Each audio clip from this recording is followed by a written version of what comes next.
ஆண்டவருடைய நாமம் மகிமைப்படுவதாக.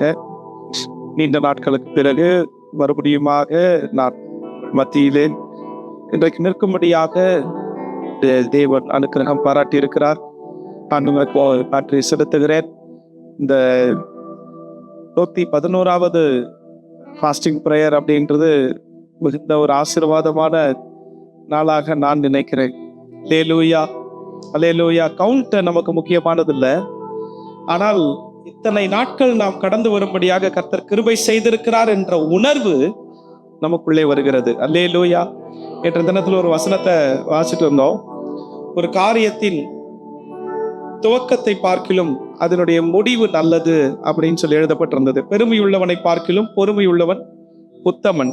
பிரசங்கி 7ஆம் அதிகாரத்தில் நம்ம வாசிப்பு 7-8 வாசிக்கிறோம்.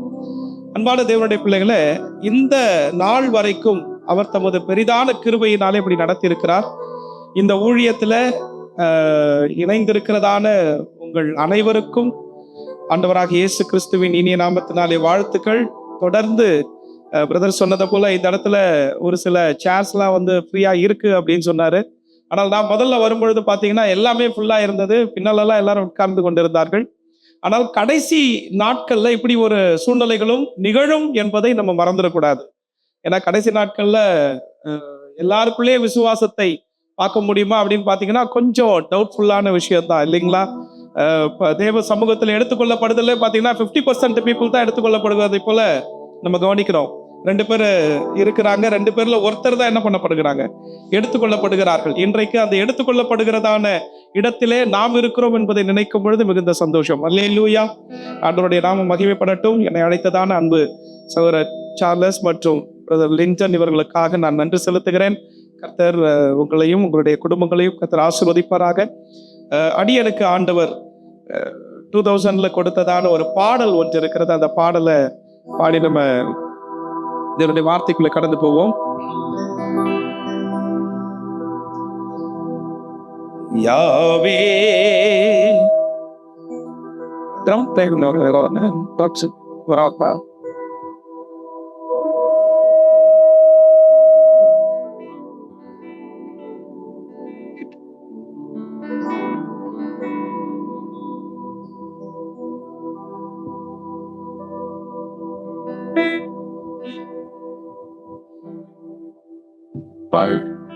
Thank you, Lord. Hallelujah.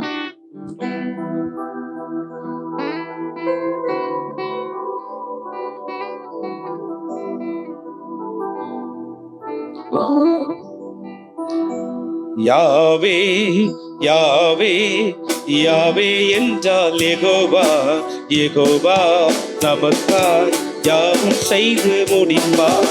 யாவே யாவே யாவே என்றால் யெகோவா, யெகோவா நமக்காய் யாவும் செய்து முடிப்பார். உனக்கு துணையாய் கவிவரும் கலங்கினாதே நீ, உயிருள்ள தேவனொன்று குழம்பினாதே நீ.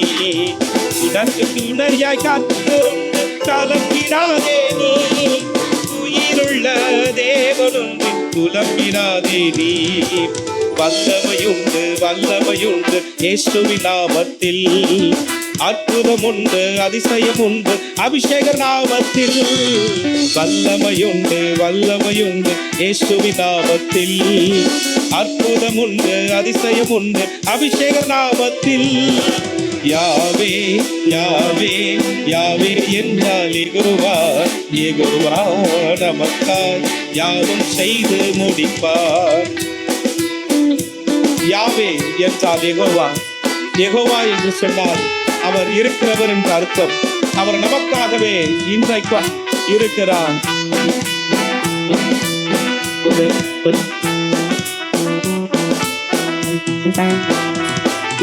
யாக்கோபின் தேவனுண்டு ஏங்கி தவிப்பதில்லை, முழங்காலில் பலன் இருக்க முடங்கி போவதில்லை.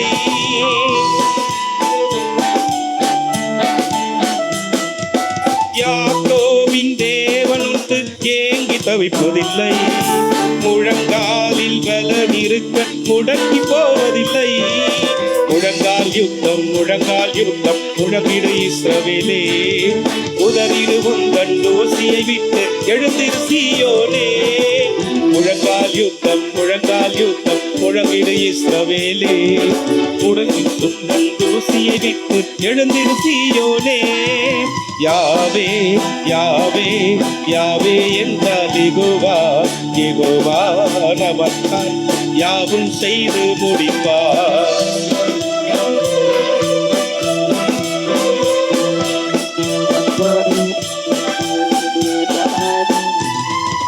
மோசேயின் தேவனுண்டு மோசம் போவதில்லை. இயேசுவின் பாதம் உண்டு நாசமாவதில்லை. மோசேயின் தேவனுண்டு மோசம் போவதில்லை. இயேசுவின் பாதம் உண்டு நாசமாவதில்லை. கர்த்தர் துணை நின்று யுத்தம் செய்வார் கலங்கிட போவதில்லை. நித்தம் துதித்து பாடிடுவேன் நான் நிர்மூலமாவதில்லை. கர்த்தர் துணை நின்று யுத்தம் செய்வார் கலங்கிட போவதில்லை. நித்தம் துதித்து பாடிடுவேன் நான் நிர்மூலமாவதில்லை. யாவே யாவே யாவே என்றால் யெகோவா யெகோவா நமக்காய் யாவும் செய்து முடிப்பார். யாவே யாவே யாவே என்றால் யெகோவா யெகோவா நமக்காய் யாவும் செய்து முடிப்பார். கடைசி கரண்ட மாத்திரம் பாடிட்டு வேத வார்த்தை கவனிக்கணும்.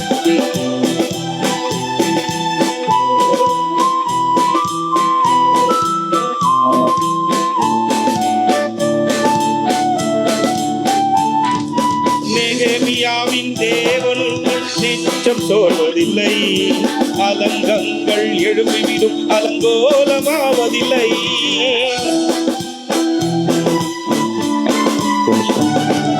நெகேமியாவின் தேவனுண்டு நெஞ்சம் சோர்வதில்லை. அலங்கங்கள் எழுப்பிவிடும் அலங்கோலமாவதில்லை. கர்த்தரை என்பது கண்ணீர் விடுவதில்லை. மகிமை தேவனை மகிழ்ந்து பாடும் மனம் அடிவடைவதில்லை. கர்த்தரை என்பது கண்ணீர் விடுவதில்லை. மகிமை தேவனை மகிழ்ந்து பாடும் மனம் அடிவடைவதில்லை. யாவே யாவே யாவே என்றால் யெகோவா யெகோவா நமக்காய் யாவும் செய்து முடிப்பார். யாவே யாவே யாவே என்றால் யெகோவா யெகோவா நமக்காய் யாவும் செய்து முடிப்பார். உனக்கு துணையை கலங்கிடாதே நீ. உயிருள்ள தேவனுண்டு குலப்பிடாதே நீ. உனக்கு துணையை கலங்கிடாதே நீ. உயிருள்ள தேவனுண்டு குலப்பிடாதே நீ. வல்லமையுண்டு வல்லமையுண்டு இயேசுவின் நாமத்தில். அற்புதமுண்டு அதிசயமுண்டு அபிஷேக நாமத்தில். வல்லமையுண்டு வல்லமையுண்டு இயேசுவின் நாமத்தில். அதிசயமுண்டு அற்புதமுண்டு அபிஷேக நாமத்தில். ஆமென். நாம் எல்லாரும் கண்களை மூடி இருக்கின்றதான இந்த சூழ்நிலையில கர்த்தர் நம்மோடு இடைப்படுவாராக. ஆவியானவருடைய வல்லமை நம்மை ஆளுகை செய்வதாக. ஹல்லேலூயா ஹல்லேலூயா. வல்லமையுண்டு வல்லமையுண்டு. அவருடைய நாமத்தினாலே வல்லமையுண்டு. நாம் நினைத்து பார்க்க முடியாத அதிசயங்களை கர்த்தர் செய்கிறவராயிருக்கிறார். ஹல்லேலூயா ஹல்லேலூயா ஹல்லேலூயா. நல்ல பிதாவே, இந்த நேரத்திற்காக நான் நன்றி செலுத்துகிறோம். நீர் எங்களை அழைத்து வந்த தயவுக்காக நன்றி செலுத்துகிறோம் ஐயா. இப்போதும் உங்களுடைய சமூகத்தில் எங்களை முற்றிலுமாய் தாழ்த்தி அர்ப்பணிக்கிறோம். கர்த்தர் எங்களோடு பேசு. உடைய வேத வார்த்தைகளாலே கர்த்தர் எங்களை ஆண்டவரே அப்பா ஸ்தோத்திரம் புடமிடும்படியாய் செபிக்கிறோம் ஐயா. உங்களுடைய ஆவியானவருடைய வல்லமை எங்களை மூடி மறைத்து வெளிப்படட்டும். இயேசு கிறிஸ்துவின் மூலமாய் வேண்டி செபிக்கிறோம் நல்ல பிதாவே. அல்லேலூயா. அவனுடைய வார்த்தைக்கு நேராய் கடந்து வருவோம். யோவான் எழுதினதான சுவிசேஷம். ஆக்சுவலா இந்த பாடல் ரெக்கார்ட் பண்ணிட்டு இருக்கோம். கூடிய விரைவில் அந்த பாடல் வெளிவரும்படியாக கர்த்தர் கிருபை பாராட்டுவார். இது என்னுடைய கனவு. பல வருடங்களாக ஆண்டவர் கொடுத்த பாடல்லாம் வெளியே வராம அப்படியே இருக்குதேன்னு சொல்லிட்டு யோசித்த நாட்கள் உண்டு. ஆனால் இப்ப ரெக்கார்டிங் முடிஞ்சிருக்கு. அதுல கொஞ்சம் சில திருத்தங்கள் பண்ணணும். முடிந்த பிறகு வெளியே வரோம், ஜெபம் பண்ணிக்கோங்க. கர்த்தர் நமக்கு கிருபை தருவாராக. ஆஹ் யோவான் எழுதின சுவிசேஷம் 14ஆம் அதிகாரம் 8வது வசனத்தை நாம் வாசிக்க கேட்போம். இப்ப அவர் ஆ. காண்பீரோ, அது எனக்கு போதும் என்றார். போதும். அன்பான தேவனுடைய பிள்ளைகளே, கர்த்தர் நம்மோடு பேசுவாராக. இந்த இடத்துல பிலிப்பு ஆண்டவராகிய இயேசுவை பார்த்து அவர் கேட்கிறதான கேள்வி என்னவென்று சொன்னால், பிதாவை எங்களுக்கு காண்பியும். பாருங்க, பிதாவை பார்க்கணுன்ற ஆவல் பிலிப்புக்கு வந்து இருக்கிறது. பிதாவை எப்படி பார்க்க முடியும் என்று சொன்னால், பாருங்க, ஆண்டவர் பின்னாடி சொல்றாரு, என்ன பிலிப்பு, இவ்வளவு நாள் நீ என் கூட இருந்து நீ என்ன அறியாம இருக்கிறையே அப்படின்னு சொல்லிட்டு ஆண்டவர் அங்க கேட்கிறாரு. இவ்வளவு காலம் நான் உங்களுடனே இருந்தும் நீ என்னை அறியவில்லையா? என்னை கண்டவன் பிதாவை கண்டான் அப்படின்னு சொல்லிட்டு ஆண்டவர் சொல்லிட்டு திரும்ப கேட்கிறாரு, அப்படி இருக்க பிதாவை எங்களுக்கு காண்பியும் என்று நீ எப்படி சொல்லுகிறாய்? பாருங்க, தேவனுடனே தான் நாம் இருக்கிறோம், ஆனால் தேவனை பார்க்க வேண்டும் என்கிறதான ஆவல் நமக்கு இருக்கிறது. ஆண்டவர் சொல்றாரு, இவ்வளவு நாள் உன் கூட நான் பேசிட்டு இருக்கேன்பா, நான் தான் உன்னோட இருக்கிறேன், நீ என்ன விட்டுட்டு என்ன பண்ணிட்டு இருக்கேன்னா இன்னும் பார்க்கலன்னு இன்னும் அந்த அறிவுக்குள்ளே நீ வரவில்லை அப்படின்றத ஆண்டவர் இன்றைக்கு நமக்கு வெளிப்படுத்துகிறார். அன்பான தேவனுடைய பிள்ளைகளே, தேவனை நம்ம நேரா பார்க்க முடியுமா என்று சொன்னால், பாருங்க, அதுதான் ஆண்டவர் சொல்றாரு, பிதா யாருக்கு தம்மை வெளிப்படுத்த சித்தமா இருக்கிறாரோ அவர்களுக்கு என்ன பண்ணுவாரா? வெளிப்படுத்துவார். அப்ப இந்த ஆசை யாரோ ஒருவருக்கு இருந்தது அல்ல, இது பல பேருக்கு இருந்திருக்கிறது. பாருங்க, மோசே இஸ்ரவேல் ஜனங்களை வழிநடத்தின பொழுது ஆண்டவரோட அடிக்கடி இடைப்பட்டு கொண்டே இருக்கிறார். அந்த நேரத்துல மோசஸ்க்கு உண்டானதான ஒரு ஆசை என்னவென்று சொன்னால், ஆண்டவரை பார்க்கணும், ஆண்டவரே உம்முடைய மகிமையை நான் பார்க்கணும் என்று சொல்லி என்ன பண்றார்? கேட்கிறார். வாசியுங்கள், யாத்ராகமத்தினுடைய புத்தகம் 33ஆம் அதிகாரத்துல 18வது வசனத்தை வாசிக்க பார்ப்போம். அப்பொழுது அவர், பாருங்க, அப்பொழுது அவன் உம்முடைய மகிமையை எனக்கு காண்பித்தருளும் என்றான்.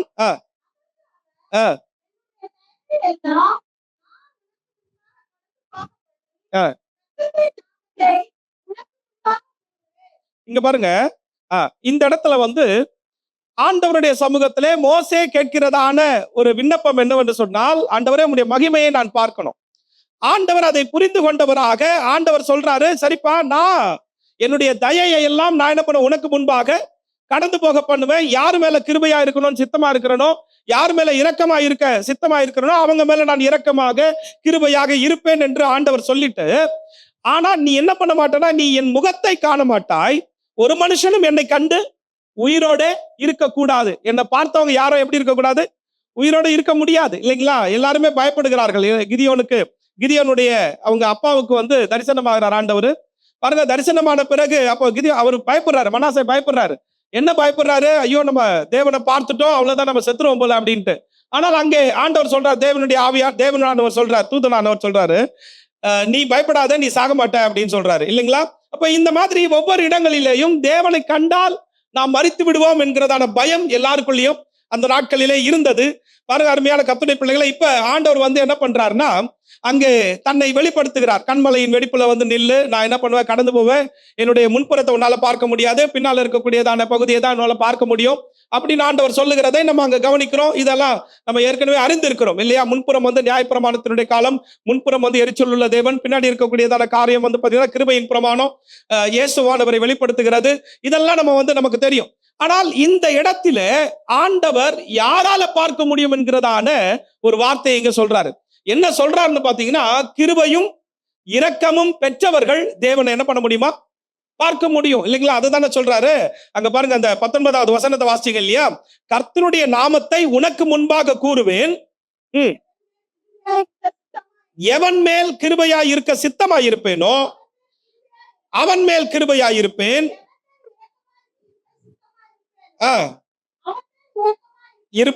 என்று சொல்லி நீ என் முகத்தை காண மாட்டாய் இப்படின்னு ஆரம்பிக்கிறாரு. அப்பனா ஆண்டவர் என்ன சொல்ல வர்றாருன்னா, இந்த இடத்தை பார்ப்பதற்கு கூட உனக்கு தேவையானது என்னன்னா கிருபையும் இரக்கமும். அல்லேலூயா. சோ கிருபை யாருக்கு கிடைக்கும்? நம்ம எல்லாருக்கும் தெரியும், இல்லையா? தாழ்மை உள்ளவர்களுக்கும் கர்த்தர் கிருபை அளிக்கிறார். அப்ப நம்ம தாழ்மையா இருக்கும் பொழுது தேவன் என்ன பண்ணுவார்? கிருபையை கொடுப்பார். அப்ப அநேகர் ஸ்தோத்திரப்பதினாலே கிருபை பெருகும் என்று பார்க்கிறோம் இல்லைங்களா? அப்ப பல இடங்களிலே கிருபையை குறித்து நம்ம வாசிக்கிறோம். இந்த கிருபையை நாம் பெற்றுக்கொள்ள வேண்டும். தேவன் நம் மீது கிருபையாய் இறங்க வேண்டும். மரியாதை குறித்து ஆண்டவர் சொல்றாரு, கிருபை பெற்றவளே இல்லைங்களா? கேப்ரியல் அனுப்பி அவங்கள வாழ்த்துற விதமே அப்படிதான் இருக்கும். கிருபை பெற்றவளே நீ வாழ்க அப்படின்னு சொல்றாரு இல்லையா? அந்த கிருபையை நாம் பெற்றுக்கொள்ளத்தக்கதான ஒரு பிள்ளையாக நாம் இருக்க வேண்டும். அல்லேலூயா.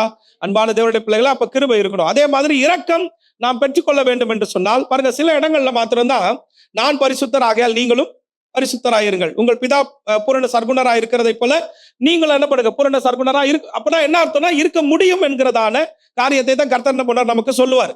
எப்பவுமே ரொம்ப பலுவான விஷயத்தை நம்ம மேல அழுத்தி நான் இப்படி இருக்கிறேன் நீ இருன்னு சொல்லிட்டு ஆண்டவர் எப்பவுமே என்ன பண்ண மாட்டாரு, கட்டாயப்படுத்த மாட்டார். அவர் இருக்கிறதை போலவே நாமும் இருக்க முடியும் என்பதை ஆண்டவர் என்ன பண்றாருன்னா அவர் விரும்புகிறார், அதை செய்ய முடியும் என்பதை அவர் சொல்றாரு. அல்லேலூயா. அதே போல இந்த இரக்கத்தை குறித்து சொல்லுவாரு, இரக்கம் உள்ளவர்கள் பாக்கியவான்கள், அவர்கள் இரக்கம் பெறுவார்கள். பாருங்க இந்த வார்த்தை எப்படி இருக்கு பாருங்க. அப்ப நாம என்ன பண்ணணும்னா இரக்கத்தை பெற வேண்டும் என்று சொன்னால் நம்ம என்ன பண்ணணும், இரக்கம் செய்ய வேண்டும், மற்றவர்களுக்கு இரக்கம் காண்பிக்க வேண்டும். இரக்கம் பாத்தீங்கன்னா லிமிட்டட் கிடையாது. அப்ப சில பேர் பாத்தீங்கன்னா லிமிட்டடா இருப்பாங்க. அந்த இரக்கத்துல ஒரு லிமிட் இருக்கும். என்ன லிமிட்னா, நான் யாருக்கு இறங்கணும்னு நினைக்கிறேனோ அவங்களுக்கு மாத்திரம் தான் இறங்கணும்னு நம்ம நினைக்கிறோம்ல. ஆனால் தேவனுடைய இரக்கம் வேற. தேவனுடைய இரக்கம் இப்ப பழைய ஏற்பாட்டுல இப்படி நம்ம வாசித்தாலும், ஆனால் புதிய ஏற்பாட்டுல அவர் மிகுந்த இரக்கம் உள்ளதான தேவன் இல்லையா? புதிய ஏற்பாட்டுல அவர் வெளிப்பட்டதான தன்மைகள் அவ்வளவு பாத்தீங்கன்னா நமக்காக பல காரியங்களை ஆண்டவர் ஓபன் பண்ணி கொடுக்கிறார். பரலோகத்திற்கு நம்மையும் அழைத்து செல்லும்படியாக அவர் அதை ஓபன் பண்ணி வச்சிருக்கிறார். இன்னும் இஸ்ரவேல் ஜனங்கள் கூட மனம் திரும்பவே இல்லை. இன்னைக்கு வரைக்கும் இஸ்ரேல்ல கிறிஸ்தவர்கள் என்று சொன்னால் அங்க ஒரு 2% தான் இருக்கிறாங்க. அப்ப மீதி இருக்கக்கூடியது 80% அங்க முஸ்லிம் யூதர்கள் இருக்கிறார்கள். 18% முஸ்லிம் ஜனங்கள் இருக்கிறார்கள். அப்ப நீங்க இஸ்லாமிய ஜனங்கள் இருக்கிறார்கள். அப்ப நீங்க யோசிச்சு பாருங்க, நாம எதற்காக ஜெபித்துக் கொண்டிருக்கிறோமோ இஸ்ரேல் தேசத்திற்காக. இஸ்ரேல்ல இன்னும் யாரை அறிந்து கொள்ளவில்லை, கிறிஸ்துவை அறிந்து கொள்ளவில்லை. அப்ப ஆண்டவர் என்ன பண்றாருன்னா அந்த முழு தேசமும் தேவனை அறிந்து கொள்ள வேண்டும், அத்தனை மக்களும் கர்த்தரை அறிந்து கொள்ள. அதற்காக கர்த்தர் என்ன பண்றாரு, அவர் இரக்கம் உள்ளவராய் இருக்கிறார். அல்லேலூயா. அதான் ரோமர்ல சொல்றாரு பவுல் மூலமாக, பாருங்க அவர்களை ரட்சிப்புகளை கொண்டு வரணும், அவர்களை கீழ்ப்படியாமைக்குள்ள ஆக்கிட்டு இன்றைக்கு நம்மை கீழ்ப்படுதலுக்குள்ள கொண்டு வந்து நாம எப்படி ரட்சிக்கப்படுகிறோமோ புறஜாதிகளுடைய நிறைவு உண்டாகிறதோ அதன் பிறகு அவர்களுக்கு என்ன ஆகுமா, ஒரு வாசல் திறக்கப்படுகிற அவருடைய நிறைவும் உண்டாகும். இப்ப அன்பான தேவனுடைய பிள்ளைகளே, ஆண்டவர் நம்மை ரட்சிப்புகளை நடத்தி நம்ம எல்லாரையும் ஒரு மனவாட்டி சபையாக கர்த்தர் மாட்டி விட்டார் இல்லைங்களா? சோ இதற்கு பிறகு நம்ம என்ன பண்ண போறோம், பரலோகத்திற்கு போக போறோம். அதற்கு பிறகு இஸ்ரவேல் ஜனங்கள் அந்தி கிறிஸ்துடைய ஆட்சி காலத்திலே இயேசுவை, மேசியாவை, கிறிஸ்துவை சரியாக புரிந்து கொள்வார்கள். அப்புறம் அவர்களுக்கான மீட்பு துவங்கும். இது அடுத்து நடக்க போகிறதான காரியங்கள். அப்ப ஆண்டவர் சொல்றாரு, யாருக்கு இந்த இரக்கம் கிருபை கிடைக்கிறதோ அவர்களுக்கு நான் வெளிப்படுவேன். அல்லேலூயா. அப்ப தேவனுடைய இரக்கத்தையும் தேவனுடைய கிருபையையும் நம்ம என்ன பண்ணணும், பெற்றுக்கொள்ளுகிறவர்களாய் இருக்கணும். சொல்லுது பாரு, பெற்றுக்கொள்ளத்தக்கவர்களாய் ஓடுங்கள் அப்படின்னு சொல்லுது. ஆமென். சோ அதை நாம் பெற்றுக்கொள்ளுகிறவர்களாய் நம்முடைய இருதயம் மாற்றப்பட வேண்டும், நம்முடைய வாழ்க்கை மாற்றப்பட வேண்டும், நம்முடைய வாழ்க்கையினுடைய நடவடிக்கைகள் மாற்றப்பட வேண்டும். ஏதோ ஒரு நாள் நம்ம அதுல உற்சாகமா இருக்கிறது அல்ல, ஒவ்வொரு நாளும் தேவனுடைய காரியங்களிலே நாம் என்ன பண்ணப்பட வேண்டும்னா நிலைத்து நிற்க வேண்டும். இதை ஆண்டவர் விரும்புகிறார். அப்ப தேவனுடைய கிருபையும் இரக்கம் பெற்றவர்கள் தேவனை காண முடியும். நான் சொல்றது பாருங்க, தேவனை காண முடியும். நீங்க எத்தனை பேர் இதை ரியலைஸ் பண்றீங்க தெரியல. நிறைய பேருக்கு ஆசை, ஆண்டவரே உங்களை எனக்கு காட்டுங்க ஆண்டவரே, நான் உங்களை பார்க்கணும் கர்த்தாவே, நான் உங்களை பார்க்கணும் ஏசப்பா, எனக்கு ரொம்ப ஆசையா இருக்குங்க ஏசப்பா அப்படி இல்லாம சொல்றோம்ல. ஆண்டவர் யாருக்கு காட்டுவார், தன்னை வெளிப்படுத்துவார் அப்படின்னு பாத்தீங்கன்னா, முதல் காரியமாக தேவனுடைய கிருபையையும் இரக்கத்தையும் பெற்றவர்கள் நிச்சயமாக பார்ப்பார்கள். முதல் காரியம். இரண்டாவது காரியம், யோவான் எழுதின சுவிசேஷம் 17ஆம் அதிகாரம் 6வது வசனத்தை எடுத்துக்கொள்ளுங்கள். யோவான் 17ஆம் அதிகாரம் 6வது வசனம். எனக்கு தந்த மனுஷனுக்கு உம்முடைய நாமத்தை வெளிப்படுத்தி அவர்கள் எனக்கு தந்தி அவர்கள் உங்களை அன்பான தேவனுடைய பிள்ளை, படிச்சு முடிச்சிட்டீங்களா?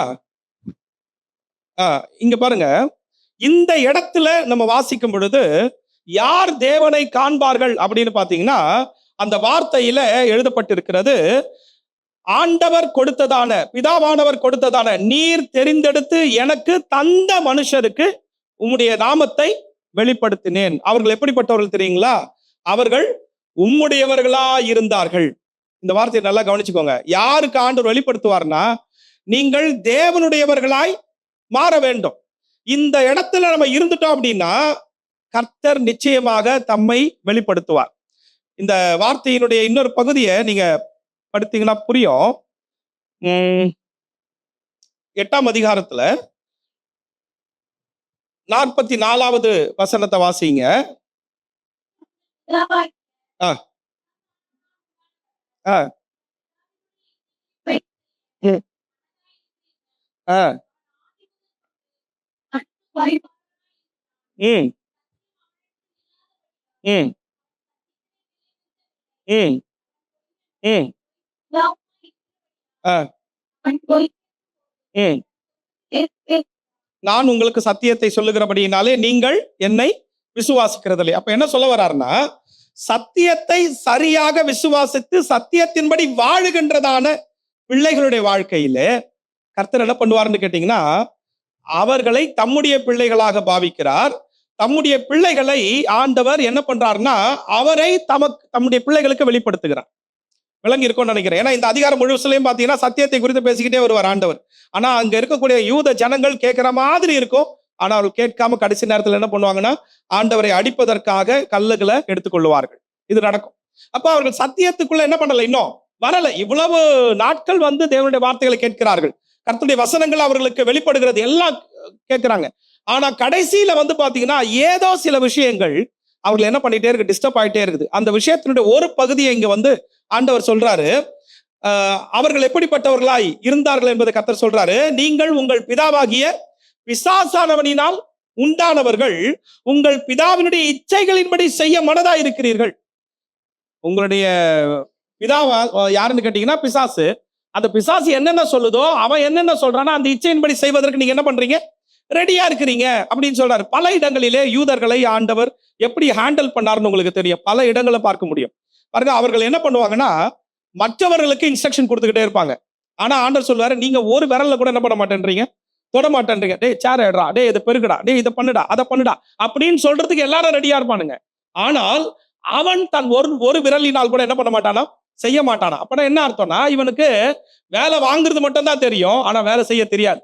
இயேசுவானவரை நாம் பார்க்க வேண்டும் என்று சொன்னால் இயேசுவானவரை போல நம்ம மாறணும். இயேசுவானவர் கிட்ட காணப்பட்ட குணாதிசயம் என்ன தெரியுங்களா, அவரும் கூட சேர்ந்து வேலை செய்வார். அல்லேலூயா. அவரும் கூட தன்னுடைய தாழ்மையை வெளிப்படுத்துவார். அப்ப அந்த இடத்திற்குள்ளே நாம் வரும் பொழுது பாருங்க, அருமையான தேவனுடைய பிள்ளைகளே, அப்ப ஆண்டவர் என்ன பண்ண முடியும், பார்க்க முடியும். அங்க சொல்றாரு, பிதாவினுடைய அந்த வெளிப்பாடை நம்ம பெற்றுக்கொள்ள வேண்டும் என்று சொன்னால் நாம தேவனுடையவர்களாய் இருக்க வேண்டும், பிசாசுடையவர்களா இருக்கக்கூடாது. எங்கெல்லாம் பிசாசுடைய இச்சைகளை நாம் நிறைவேற்றுகிறோம் அப்படின்றத பாருங்க. இன்னைக்கு வந்து பாத்தீங்கன்னா பல இடங்களிலே முகாம்கள் போட்டுட்டு இருக்காங்க. இங்கெல்லாம் போடுறாங்களா எனக்கு தெரியல. முதலமைச்சர் முகாம் போட்டுட்டு இருக்காங்க. இங்க போடுறாங்களான்னு தெரியல. போடுறாங்களா? போடுறாங்க. இப்ப பாருங்க, அதுலலாம் கவனிச்சு பாத்தீங்கன்னா நிறைய பேருக்கு வீடு வேணும்னு ஆசை. வீடற்றவருக்கு வீடு கொடுக்கறதுக்காக ஒரு ஃபார்ம் இருக்கு. அதே மாதிரி எனக்கு வந்து இப்ப இந்த 1000 ரூபாய் பெற்றுக்கொள்ளல, இன்னும் எனக்கு 1000 ரூபாய் வரணும் அப்படின்னு பாத்தீங்கன்னா அதுல நான் எழுதி போடணும். இப்படி பல சலுகைகள் வந்து ஏற்கனவே என்ன பண்ணுதுன்னு கேட்டீங்கன்னா கவர்மெண்ட்ல இருக்குது. இந்த சலுகைகளை சிலர் பெறாமல் இருக்கிறார்கள். அப்ப பெறாம இருக்கக்கூடியதான நாம பெற்றுக்கொள்ளணும்னா என்ன பண்ணணும் அப்படின்னா, அவர்கள் கேட்கிறதான அந்த ஒரு கண்டிஷன்ஸ் இருக்கும். அந்த கண்டிஷன்ஸை நம்ம கம்ப்ளை பண்ணும்போது தான் நம்ம என்ன பண்ண முடியும்னா அதற்கு உரிமையாளராக மாற முடியும். இப்ப அவங்க வந்து பாத்தீங்கன்னா உங்களுக்கு கார் இருக்கக்கூடாது, உங்களுக்கு வீடு இருக்கக்கூடாது அப்படின்னு இருந்ததுன்னா என்ன பண்ணுவாங்க, இந்த 1000 ரூபாய் கொடுக்குறாங்கன்னு வச்சுக்கோங்களேன். நான் என்ன பதிவு செய்வேன் அப்படின்னு கேட்டீங்கன்னா, எனக்கு காரு கிடையாது, வீடு கிடையாது, நான் என்ன பண்றேன், இப்படிதான் இருக்கு. இப்போ நீங்க இது எந்த இச்சையை நிறைவேற்றுகிறது, பிசாசினால் உண்டான இச்சை என்ன பண்ணுது, நிறைவேற்றுது. அப்ப என்னுடைய எல்லா இடங்களிலேயும் பாருங்க, ஒரு பெரிய கவர்மெண்ட் ஆபீசர் ஒருத்தர், அவரை வந்து என்ன பண்ணாங்கன்னா ஃபைண்ட் அவுட் பண்ணி அவரை கொண்டு வந்து குற்றவாளி கூண்டல நிறுத்திட்டாங்க. என்ன பிரச்சனைன்னு கேட்டீங்கன்னா, அவர் சர்ச்சுக்கு போறது பெரிய பிரச்சனை. எல்லாரும் ஏன் சர்ச்சுக்கு போறது என்ன பிரச்சனை அவரு, அதனால உங்களுக்கு என்ன அப்படின்னா, அவர் சர்ச்சுக்கு போறது எங்களுக்கு பிரச்சனை இல்லைங்க, அவர் கிறிஸ்தவரா இருந்துட்டு ஞானஸ்தானம் எடுத்துட்டு கல்யாணம் எல்லாம் கிறிஸ்தவ கல்யாணம் தான் பண்ணி இருக்கிறாரு. ஆனா அவருடைய சர்டிபிகேட் வந்து வேற சர்டிபிகேட்டா இருக்குது. அதை வச்சுதான் என்ன பண்ணி இவ்வளவு பெரிய ஒரு ஹையர் பொசிஷன்ல வந்து இருக்கிறாரு. எப்படி எங்களால ஒத்துக்க முடியும்? அவரை வந்து அதுல இருந்து நீங்க ரிலீஸ் பண்ணுங்க, வெளியே வர சொல்லுங்க, இல்லைன்னா வந்து அவரு நம்ம மதத்துக்கு மாற சொல்லுங்க அப்படின்னு பேசுறானுங்க. நீங்க யோசிச்சு பாருங்க. அப்ப நாம என்ன பண்றோம்னு கேட்டீங்கன்னா, ஏதோ சில காரியங்களை சலுகைகளை பெற்றுக்கொள்ள வேண்டும் என்பதற்காக என்னுடைய சர்டிபிகேட் மாறி இருக்கு இல்லைங்களா? வெளியில பார்க்கிறவர்களுக்கு முன்பாக நான் வந்து ஜெனிஃபர், ஆனா சர்டிபிகேட்ல ஜெயந்தியா இருக்குது. இதை நான் மாத்தணும். இதை நான் மாத்தும் பொழுதுதான் நான் பிதாவினுடைய பிள்ளையாவே மாறுவேன். அல்லேலூயா, அல்லேலூயா. ஆண்டவர் என்ன சொல்றாரு, முதலாவது தேவனுடைய ராஜ்யத்தையும் அவருடைய நீதியை தேடணும். அவருடைய ராஜ்யத்துல இருக்கிற நீதியே வேற. இப்ப நம்ம ஊர்ல வந்து ரைட் ஹேண்ட் டிரைவிங் பண்றோம், அப்படிதானே? ஸ்டேரிங் வந்து ரைட்ல இருக்குது. இப்ப ஃபாரின்ல போனோம்னா லெஃப்ட்ல இருக்கும். அப்ப அங்க போனா நான் அதற்கேற்ற மாதிரி மாறணும். இதற்கு முன்பாக நான் பிசாசினாலே உண்டானவனா இருந்தேன், என்னுடைய வாழ்க்கை அப்படி இருந்தது. ஆனால் இப்ப நான் தேவனுடைய ராஜ்யத்திற்குள்ளே வந்திருக்கிறேன். எனக்கென்று என்ன ஆண்டவர் நியமித்திருக்கிறாரோ அந்த ஓட்டத்துல தான் நான் ஓடுவேன். அல்லேலூயா.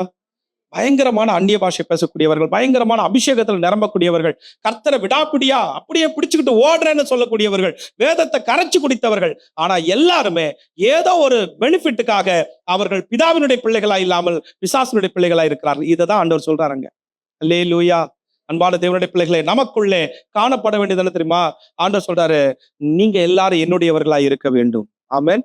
அங்கதான் ஆண்டவர் ஒரு இடத்துல சொல்றாரு, பிதா கிட்ட பேசுறாரு, ஆண்டவரே, நீர் தந்தவர்களில் ஒருவனையாகிலும் நான் இழந்து போக விரும்பவில்லை அப்படின்னு சொல்றாரு. அப்ப இந்த இடத்துல நம்ம கற்றுக்கொள்ள வேண்டியது, நாம் தேவனுடைய பிள்ளைகளா இருக்கிறோமா அப்படின்றத நம்ம என்ன பண்ணணும்? கற்றுக்கொள்ள வேண்டும். உம்முடையவர்கள் என்ன செய்வார்கள்? உம்முடைய வசனத்தை கை கொள்வார்கள். அதை தானே நம்ம அதை படிச்சோம். 17:6 வாசது என்ன? அவர்கள் உம்முடைய வசனத்தை என்ன பண்றாங்களா? கை கொண்டு இருக்கிறார்கள். அப்ப வசனத்தை கை கொள்ளாதவர்கள் எவ்வளவு பெரிய ஊழியத்தை செய்தாலும், எவ்வளவு பெரிய அபிஷேகத்தில் நிரம்பினாலும், வரங்கள் ஆக்டிவேட் ஆனாலும், எனக்குள்ளே தேவனுடைய வார்த்தை இல்லை என்று சொன்னால், வார்த்தையின்படி நான் வாழவில்லை என்று சொன்னால், கர்த்தர் கடைசி நேரத்துல சொல்ற வார்த்தை, அக்கிரம செய்கைக்காரரே என்னை விட்டு அகன்று போங்கள், நீங்க யாருன்னு எனக்கு தெரியாது என்று சொல்லிவிடுவார். அன்பான தேவனுடைய பிள்ளைகளை, அப்ப இரண்டாவது அந்த பாயிண்ட் என்னன்னு கேட்டீங்கன்னா, நாம் தேவனுடைய பிள்ளைகளா இருக்க வேண்டும். ஆமென். அல்லேலூயா. நம்ம யாருடைய பிள்ளையா இருக்கணும்? தேவனுடைய பிள்ளையாய் நாம் நடந்து கொண்டோம் என்று சொன்னால் யாரை பார்த்துருவோம்?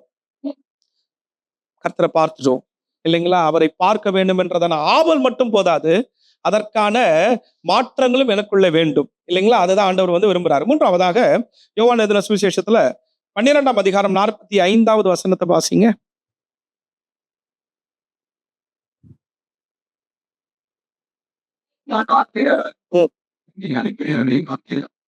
இந்த வசனத்துல பாருங்க, என்னை காண்கிறவன் என்னை அனுப்பினவரை காண்கிறான்.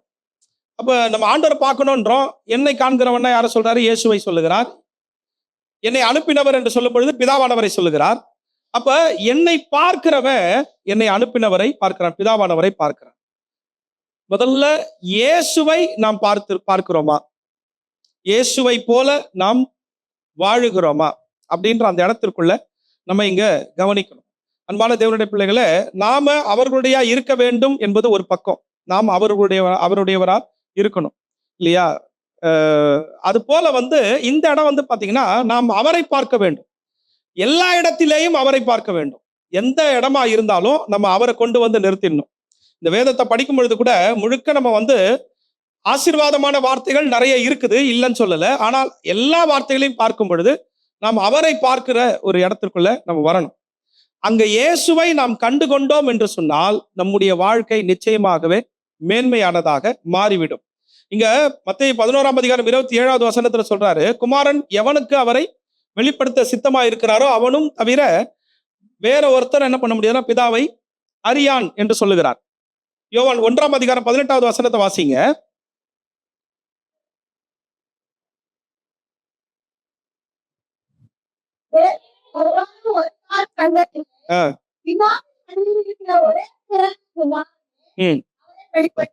பாருங்க, பிதாவின் மடியில் உள்ள ஒரே குமாரனே அவரை வெளிப்படுத்தினான். எனக்கு இந்த வசனத்தை படிக்கும் பொழுது ஒரு வார்த்தை ஞாபகத்துக்கு வந்து, நான் அவர் அருகே செல்ல பிள்ளையாய் இருந்தேன் அப்படின்னு சொல்லிட்டு ஒரு வசனம் இருக்கும். அது யாரை சொல்றது தெரியுங்களா?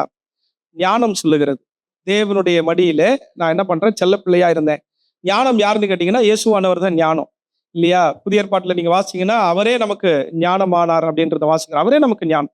சகல காரியங்களும் அவருக்காக, அவர் மூலமாய், அவருக்காகவே, அவருக்கென்றே நமக்கு என்ன பண்ணப்பட்டிருக்கு? உருவாக்கப்பட்டு இருக்கிறது. அப்ப பாருங்க, இந்த இடத்துல அவர் அங்கே செல்ல பிள்ளையா இருந்ததற்கான காரணம் என்னவென்று சொன்னால், அன்பான தேவனுடைய பிள்ளைகளே, அவர் என்னென்ன விரும்புகிறாரோ அதை என்ன பண்றாருன்னா செய்யறார்.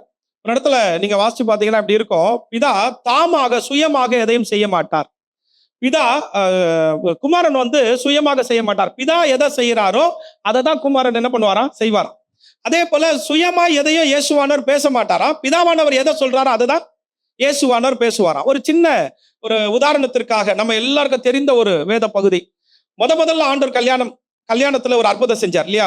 முதல்ல அற்புதம் செஞ்சது ஒரு கல்யாணத்துல, கானா ஒரு கல்யாணத்துல. அந்த இடத்துல ஒரு கான்வர்சேஷன் நடக்குது. அந்த இடத்துக்கு வாங்க. பாருங்க, 2ஆம் அதிகாரம் யோவான் எழுதின சுவிசேஷம் 4வது வசனத்தை வாசிங்க. ம். என் வேலை இது. இங்க பாருங்க, இயேசுவானவருடைய அம்மா அவங்க வந்து கேட்குறாங்க, இந்த மாதிரி வந்து திராட்சை ரசம்லாம் குறைவுபட்டு கிடக்குது, ஸோ அதனால நீங்க என்ன பண்ணணும், அவங்களுக்கு கொஞ்சம் ஹெல்ப் பண்ணுங்க அப்படின்னு சொல்லி கேட்கும் பொழுது பாருங்க, அப்போ ஆண்டவர் வந்து அம்மாவை பார்த்து பேசுறாரு. அம்மா, என்னுடைய வேலை என்ன பண்ணல, இன்னும் வரல அப்படின்னு சொல்றாரு. அப்ப நீங்க புரிஞ்சுக்க வேண்டிய விஷயம் என்ன தெரியுமா? ஒரு ஒரு அம்மாவே சொன்னாலும் சரி, அல்லது வேற யாராவது சொன்னாலும் சரி, அவருடைய வேலை என்பது பிதாவானவர் கொடுத்ததான வேலை. அதை நம்ம மறக்க கூடாது. அல்லேலூயா. 5வது வசனத்தை நீங்க வாசிங்க. 5வது அதிகாரத்துல 19வது வசனத்தை வாசிங்க. அப்பொழுது இயேசு அவர்களை நோக்கி, மெய்யாகவே நான் உங்களுக்கு சொல்லுகிறேன், பிதாவானவர் செய்ய குமாரன் காண்கிறது எதுவோ அதையே அன்றி வேறொன்றையும் தாமாய் செய்ய மாட்டார். அன்பான தேவனுடைய பிள்ளைகளை, பிதாவானவர் எதை காண்பிக்கிறாரோ அதை தான் என்ன பண்ணுவார்னா செய்வார். அப்ப கானாவர் கல்யாணத்துல இந்த காரியத்தை செய்யும்படியாக பிதாவானவர் ஏற்கனவே என்ன பண்ணிட்டாரு, காண்பித்திருக்கிறார்.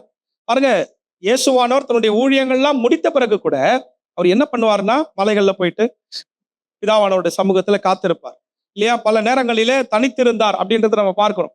எவ்வளவு பெரிய ஊழியத்தை செஞ்சாலும் அவர் என்ன பண்ணார், தேவ சமூகத்துல காத்திருந்து பிதாவானவர் என்ன சொல்றாரோ அதை கேட்பார். இன்னைக்கு கர்த்தர் நமக்கு சொல்லி தருகிறதான விஷயம் என்னன்னா, நாம அவசரப்பட்டு எல்லா காரியங்களையும் செய்யாம கர்த்தர் எதை சொல்றாரோ அதை செய்யறதுக்கு நம்ம ரெடியா இருக்கணும். அல்லேலூயா. நம்ம எப்படிப்பட்ட ஆட்களா இருக்கிறோம் அப்படின்னு பாத்தீங்கன்னா, நான் செய்யலாமா வேணாமன்றதை கேட்டு சொல்லுங்க பாஸ்டர் அப்படின்ற இடத்துல நம்ம வந்திருக்கிறோம். இதுவல்ல, நான் தேவ சமூகத்துல டைரக்டா என்ன பண்ணணும், அந்த ஒரு தொடர்புல நம்ம இருக்கணும். கர்த்தர் என்னோட பேச வேண்டும், கர்த்தர் என்னை நடத்த வேண்டும். அவர் வேத வார்த்தைகள் மூலமாக பேசுவார், தேவனுடைய பாடல்கள் மூலமா பேசுவாரு, அல்லது ஏதோ ஒரு ஆட்டோக்கள் மூலமாக பேசுவாரு. எப்படி வேண்டுமானாலும் கர்த்தர் பேசுவாருங்க. அல்லேலூயா. கர்த்தர் வெளிப்படாத இடம் எது தெரியுமா? பாவம், அருவருப்பு இதெல்லாம் இருந்ததுன்னா கர்த்தர் அங்க வெளிப்பட மாட்டார். விக்கிரக ஆராதனை இருந்ததுன்னா கர்த்தர் என்ன பண்ண மாட்டாரு, வெளிப்பட மாட்டார். கர்த்தர் அருவருக்கிறதான இடங்கள் அது. விக்கிரக ஆராதனை நான் அடிக்கடி சொல்லுவேன். விக்கிரக ஆராதனை அப்படின்னா ஒரு சிலையை வணங்குறது விக்கிரக ஆராதனை நம்ம நினைக்கிறோம் இல்லையா? இன்னொரு பகுதி இருக்கிறது பாருங்க. ஒரு 5 விதமான விக்கிரக ஆராதனையை வந்து நான் நினைச்சு பார்க்கறது உண்டு. ஒண்ணு வந்து பாத்தீங்கன்னா பொருள் வழிபாடு. நமக்கு தெரிஞ்ச பொருளாசை குறித்து எச்சரிக்கையா இருங்க. பொருளாசை என்கிறதான விக்கிரக ஆராதனை அப்படின்றத பார்க்கிறோம். பொருளை வணங்கக்கூடியதான ஒரு விக்கிரக ஆராதனை. ஆயுத வழிபாடுன்னு வச்சுக்கோங்களேன். ஆயுதங்களை வணங்குறாங்க இல்லையா? வேற ஆட்டோ அல்லது பஸ், இல்ல வேற ஏதோ டெம்போ டிராவலர் அல்லது வண்டி, அதெல்லாம் வச்சுட்டு என்ன பண்ணுவாங்க, பூஜை பண்ணிக்கிட்டே இருப்பாங்க இல்லையா? அதை வணங்கக்கூடியவர்களா இருக்கிறார்கள்.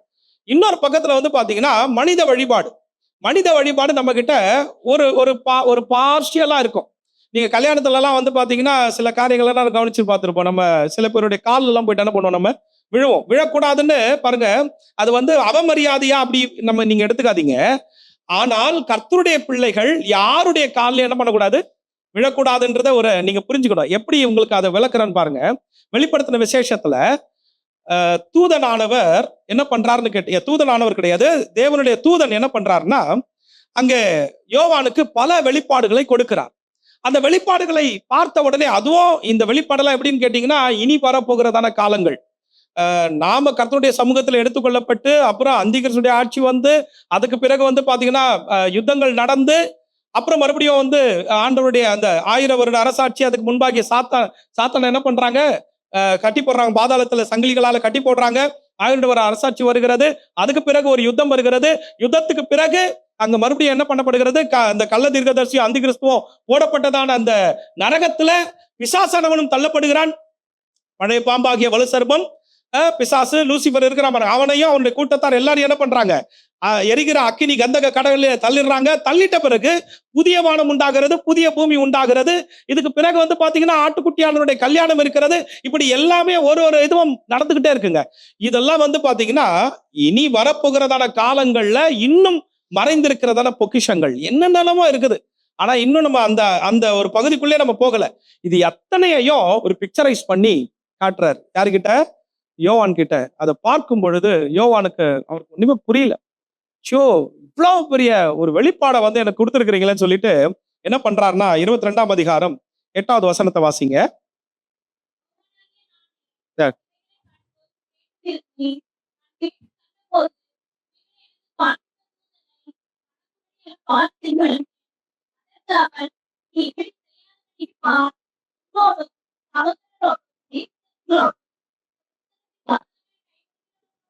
இந்த வார்த்தையில நீங்க கவனிச்சு பாத்தீங்கன்னா யோவான் தூதனுடைய காலில் போயிட்டு விடுறாரு, அப்படிதானே? அதுக்கு தூதன் என்ன சொல்றாரு? நீ இப்படி செய்யாதபடிக்கு பார், தூதனை விட சற்று சிறியவனாக்கினீர் அப்படின்னு எபிரேயர்ல வாசிக்கிறோம் இல்லையா? ஆனா இப்ப இந்த ஸ்தானத்தை நீங்க யோசிச்சு பாருங்க. நம்ம எல்லாரும் ஒரு நார்மலான ஒரு மனுஷியா நம்ம இருக்கிறோம்.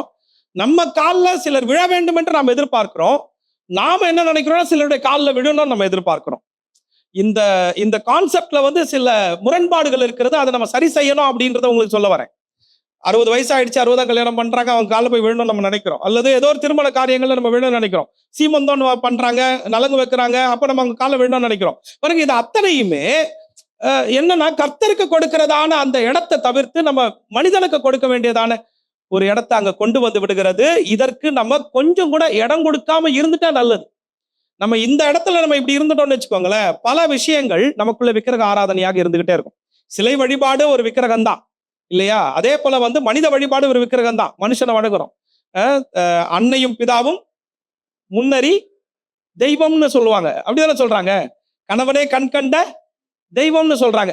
உண்மைதானே? நான் ஏதோ வேற மாத்தி ஏதாவது சொல்லிட்டு இருக்கேனா? இல்லைல்ல, இதெல்லாம் உண்மைதானே? அப்ப பாருங்க, அப்ப மனித வழிபாடு அங்க இருக்குது. இன்னும் நம்ம வந்து வேற இடத்துல யாராவது ஒரு சூப்பர் ஸ்டார் இருக்கிறாங்கன்னு வச்சுக்கோங்களேன். ஒரு அதாவது சூப்பர் ஸ்டார்னா இவரை சொல்லலை, நான் பொதுவா சொல்றேன். ரொம்ப வேற லெவல்ல போயிட்டாங்க அப்படின்னா உடனே நம்ம என்ன பண்ணோம்? அவர்களை வணங்க ஆரம்பிச்சிடும். அந்த நாட்கள் எல்லாம் குஷ்புக்கு என்ன பண்ணாங்க? கோயில் கட்டினாங்க. மோடிக்கு ஒரு கோயில் கட்டி வச்சிருக்காங்க. இந்த மாதிரி யாரை விரும்புறானோ அவனுக்கு என்ன பண்ணிடுவான்? ஒரு கோயிலை கட்டி அதை வணங்க ஆரம்பிப்பான். மனித வழிபாடு வந்து விடுகிறது. சோ இதை நம்ம என்ன பண்ணணும்? கவனிக்கணும். அங்க வந்து மனித வழிபாடு இருக்கக்கூடாது, இயற்கை வழிபாடுகள் இருக்கிறது. இயற்கையா இருக்கக்கூடிய காரியங்களை நம்ம வணங்கிட்டு இருந்தோம் இல்லைங்களா? அதே போல நீங்க இன்னொரு காரியத்தை பாருங்க, மிருக வழிபாடு இருக்கிறது இல்லைங்களா? எத்தனை காரியம் பார்த்திருக்கிறோம்? சிலை வழிபாடு, மனித வழிபாடு, ஆயுத வழிபாடு, அப்புறம் இயற்கை வழிபாடா, அப்புறம் மிருக வழிபாடு. இப்ப யோசிச்சு பாருங்க, எங்க இன்னொரு ஒரு முக்கியமான காரியம் தெரியுமா? நீங்க எதெல்லாம் கர்த்தருக்கு முக்கியத்துவம் கொடுக்காம அந்த காரியத்துக்கு முக்கியத்துவம் கொடுத்துடுறீங்களோ அது அத்தனையுமே விக்கிரகங்களா போய் மாறி நிற்கும். ஒருவேளை அது உங்களுக்கான ஸ்போர்ட்ஸா இருக்கலாம், அல்லது கேம்ஸா இருக்கலாம், அல்லது வேற ஏதாவது ஒரு விஷயமா இருக்கலாம். பாருங்க, சில பேர் வேலை வேலை வேலை வேலை வேலைன்னு இருப்பாங்க, சர்ச்சுக்கு போக மாட்டாங்க, தேவனை தேட மாட்டாங்க, எப்படியாவது சம்பாதிக்கணும்னு நினைப்பாங்க. கடைசியில வந்து பாத்தீங்கன்னா ஏதாவது ஒரு பிரச்சனையில் போய் நிற்பாங்க. யாருக்கு தெரியும் ரோபோ சங்கர் வந்து சாவுவாருன்னு சொல்லிட்டு? ரோபோ சங்கருக்கு 46 இயர்ஸ், எனக்கும் 46 இயர்ஸ் தான். யோசிச்சு பாருங்களேன், ஒரு 46 வயசு மதிப்புள்ள ஒரு ஆளு திடீர்னு மரணத்திற்குள்ள போறாருன்னா அவங்க என்ன சொல்றாங்க? அவர் வந்து அந்த வேலையில இருக்கும்பொழுது என்ன பண்ணாரு? ஃபுல்லா உடம்புல வந்து அந்த கெமிக்கல்லாம் தடவிக்கிட்டு அப்புறம் வந்து பாத்தீங்கன்னா அந்த கெரசின் போட்டு அவங்க எடுத்து இதுதான் அவருடைய வேலையா இருந்துட்டு இருந்தது. அப்ப இப்படி இருக்கக்கூடியதான நிலைமையில அவருக்கு இருக்கக்கூடியதான அந்த உடம்புல இருக்கக்கூடிய அத்தனை கெமிக்கல்ஸை இன்ஹேல் பண்ணி என்ன ஆகுது? உள்ள போயிட்டு அவருடைய லிவர் பாதிக்கப்படுது, லங்ஸ் பாதிக்கப்படுது, இதனால அவருக்கு உடம்பு சரியில்லாம போகுது அப்படின்னு ஒரு பக்கம் சொல்லிட்டு இருக்காங்க. இப்ப நீங்க யோசிச்சு பாருங்க, ஒரு மனிதனுடைய வாழ்க்கையில எவ்வளவு நன்மைகள் செய்தாலும் அல்லது எவ்வளவு பெரிய காரியங்களை அவங்க இது பண்ணிட்டு இருந்தாலும், ஆனா மரணம்ன்றது ஏதோ ஒரு விதத்துல அவங்களுக்கு வந்து என்ன பண்ணுது? நிக்குது இல்ல? நம்ம என்ன பண்ணணும் அப்படின்னு பாத்தீங்கன்னா, அன்பான தேவனுடைய பிள்ளைகளே, நம்முடைய வாழ்க்கையில எவ்வளவு சம்பாதித்தாலும், எவ்வளவு பெரிய காரியங்களை நம்ம பார்த்துட்டாலும், ஆனா கர்த்தருக்கு தான் என்ன பண்ணணும்? முதலிடம் கொடுக்கணும். அதை நீங்க மறந்துடாதீங்க. யாருடைய வாழ்க்கை நிலையானதா கிடையாது இல்லைங்களா? அதாவது அந்த காலத்துல ஒரு பழமொழி பாடலா சொல்லுவாங்க பாருங்க, 6லும் சாவு 100லும் சாவு அப்படின்னுவாங்க. சோ அப்ப சாவுன்றது எப்போனாலும் வரும். ஆனா என்னுடைய வாழ்க்கை எப்படி இருக்கிறது? சிறு பிள்ளையா இருக்கும்போது மறிச்சிட்டேன்னா அது வேற விஷயம், தேவ சமூகத்துக்கு போயிடுறோம். ஆனால் இன்றைக்கு நாம் புருஷர்களாய் மாறி இருக்கிறோம். கர்த்தரை அறிந்து நன்றாய் தேவ ஞானம் உள்ளவர்களாய் அறிவுள்ளவர்களாய் நம்ம இருக்கிறோம். இன்னைக்கு நாம எங்க ஆண்டவருக்கு முக்கியத்துவம் கொடுக்காம வேற காரியங்களுக்கு இடம் கொடுத்துட்டு இருக்கோம் அப்படின்றத நீங்க கவனிச்சு பாருங்க. அன்பான தேவனுடைய பிள்ளைகளே, தேவனுக்கு முக்கியத்துவம் கொடுக்கின்றதான பிள்ளைகள் இன்றைக்கு வேண்டும் என்பதை ஆண்டவர் விரும்புகிறார். இப்ப நம்ம கவனிக்க போகிறதான விஷயம் என்னன்னு கேட்டீங்கன்னா, பாருங்க, இது இப்போ நம்ம கவனிச்சதுல என்னென்ன விஷயம் பார்த்தோம்னா, தேவன் தன்னை யாருக்கு வெளிப்படுத்துவார்? To whom does God reveal himself அப்படின்றத நம்ம பார்த்தோம். ரெண்டாவது வந்து பாத்தீங்கன்னா, இப்ப நம்ம பார்க்க போறதான விஷயம், ஆண்டவர் தன்னை 3 பரிமாணங்களிலே வெளிப்படுத்தினார். இப்ப இதுதான் வந்து ஆண்டவர் எனக்கு மையமா கொடுத்ததான ஒரு பகுதி. இதை தான் நம்ம கவனிக்க போறோம். பாருங்க, ஆண்டவர் தன்னை 3 பரிமாணங்களிலே தன்னை வெளிப்படுத்தியிருக்கிறார். அதை நம்ம கவனிக்கலாம். இந்த 3 பரிமாணங்களும் நமக்கு என்னவா மாறப்போகுது அப்படின்னு பார்த்தீங்கன்னா, நம்முடைய வாழ்க்கையினுடைய ஒரு பகுதியாக மாறப்போகிறது. நீங்க எடுத்து வாசிங்க. யோவான் எழுதினதான சுவிசேஷம் 12ஆம் அதிகாரம் 41வது வசனம்.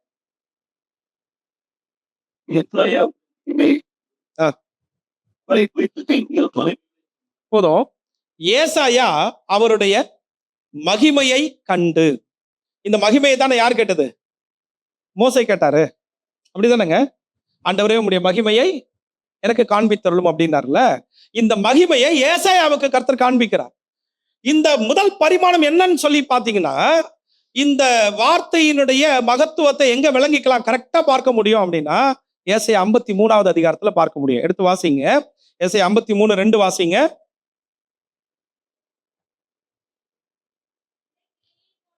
ஆ ஆ ஆ ம்.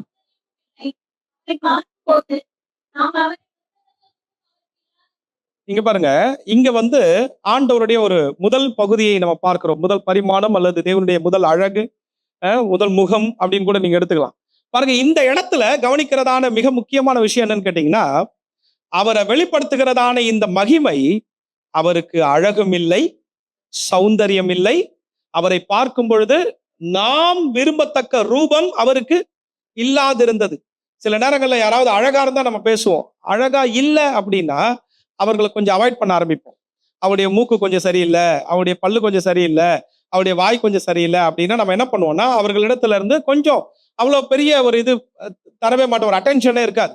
ஆனா அழகா இருக்கிறவங்கள பார்ப்போம். அந்த வசனம் சொல்லுது பாருங்க, நாம் அவரை பார்க்கும்போது அவருக்கு விரும்பத்தக்க, நம்ம எப்படி விருப்பப்படுறோமோ அந்த ரூபம் அவருக்கு இல்லாதிருந்தது. அன்பான தேவனுடைய பிள்ளைகளை, ஆண்டவருடைய ஒரு ஸ்ட்ரக்சர்னு வச்சுக்கோங்களேன். ஆண்டவருடைய தலையிலிருந்து பாதம் வரைக்கும் இத பல இடங்களிலே பார்க்க முடியும். ஆனா ஒரு ஒரு இடத்துல மாத்திரம்தான் ஆண்டவருடைய முழு விவரமும் சொல்லப்பட்டிருக்கும்.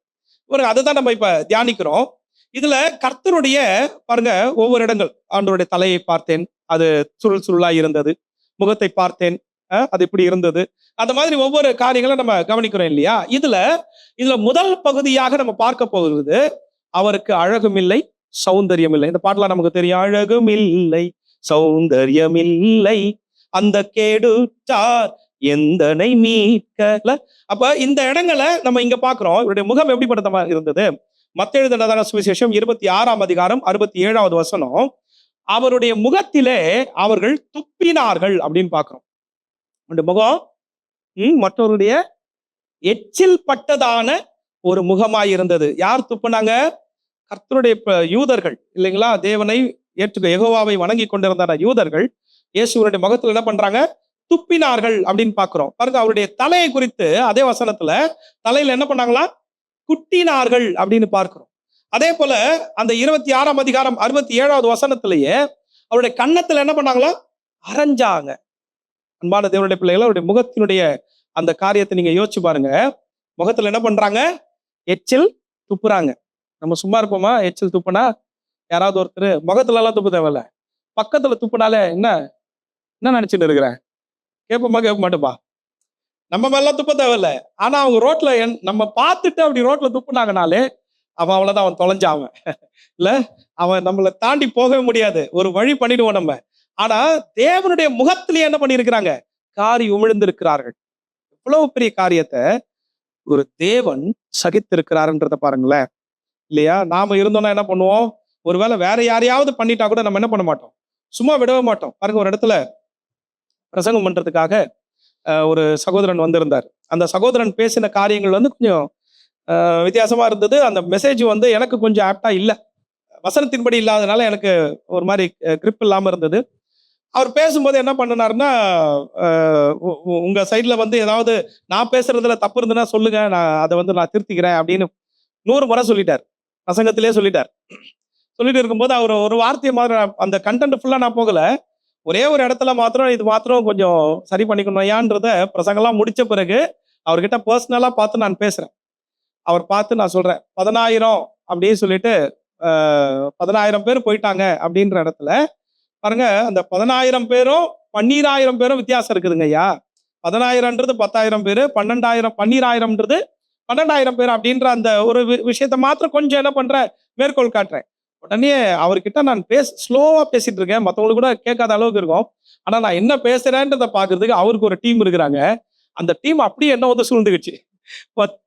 என்ன கேட்டு இருக்கிறீங்க அவரை, நீங்க என்ன இப்படி எல்லாம் சொல்லிட்டு இருக்கீங்க, இதெல்லாம் தப்பு அப்படின்னு. ஐயா நான் தப்பா சொல்லல, அவர் சொல்லியிருந்தாரு, ஏதாவது தப்பு இருந்தா சொல்லுங்க. இவர் பல இடங்களில் போயிட்டு பிரசங்கம் பண்றாரு, அங்க ஏதாவது ஒரு மிஸ்டேக் ஆயிட போகுதுன்ற ஒரு நல்ல இடத்துல தான் நான் வந்து சொன்னேன்.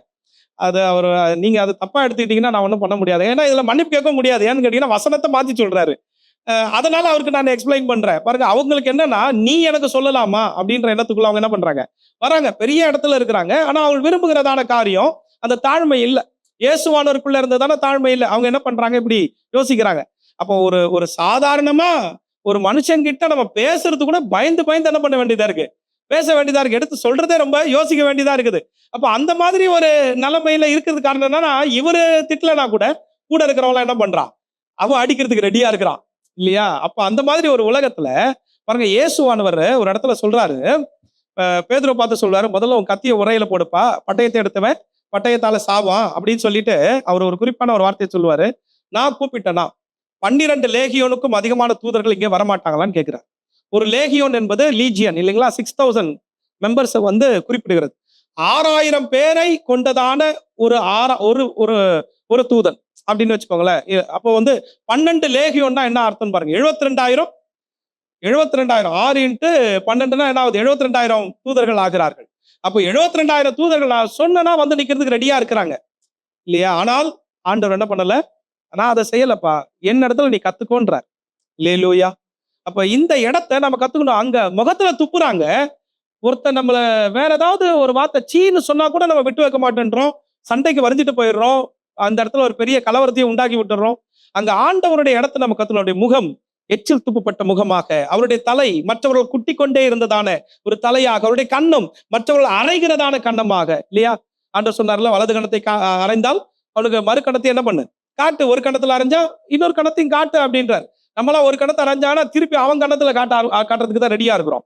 அருமையான தேவனுடைய பிள்ளைகளை, நீங்க மத்த 27, 29 பாத்தீங்கன்னா அவருடைய சிரசுல முள்முடி என்ன பண்ணாங்க வைத்தார்கள் அப்படின்னு பாக்குறோம். போர் சேவகர்கள் என்ன பண்றாங்க, அந்த முள்முடியை வச்சுட்டு கோல்ல என்ன பண்றாங்களா, அவரை அடிக்கிறாங்க. அவருடைய வலது கை மத்த 27ஆம் அதிகாரம் 29ஆம் வசனத்துல பார்க்கும்போது அந்த கோல் ஒண்ணு கொடுத்துருக்காங்க பாருங்க. அவருடைய கையில ஒரு கோலை கொடுத்துட்டு இவங்க எல்லாரும் முழங்கால் போட்டு அவரை பணிந்து கொள்ளுகிறாள். கேலி பண்றாங்க, பரியாசம் பண்றாங்க. அன்பான தேவனுடைய பிள்ளைகளை, அவருடைய கோலும் தடியும் நம்மை தேற்றும் அப்படின்னு பாக்குறோம். ஆனா அவர் கையில கோலை கொடுத்துட்டு என்ன பண்றானுங்க, ஒரு ராஜாவுக்குரிய மரியாதை அது இல்லையா? கோலை கையில கொடுத்துட்டு என்ன பண்றானுங்க, வணங்குறானுங்க பாருங்க, பணிந்து கொள்ளுகிறார்கள். ஆசாரியன் கையிலையும் அங்க கோலை நம்ம பார்க்கிறோம் இல்லையா? அப்ப நீங்க யோசிச்சு பாருங்க, அன்பான தேவனுடைய பிள்ளைகளே, அவரை மிகவும் கேவலமாக நடத்தினார்கள். அவருடைய கையில யோவான் 20ஆம் அதிகாரம் 25வது வசனத்துல கைகள்ல கால்கள்ல என்ன பண்றாங்க, ஆணிகளாலே கடாவுகிறார்கள். அதே போல அன்பான தேவனுடைய பிள்ளைகளுடைய கண்களை போட்டு கட்டுறாங்களாம் இல்லையா?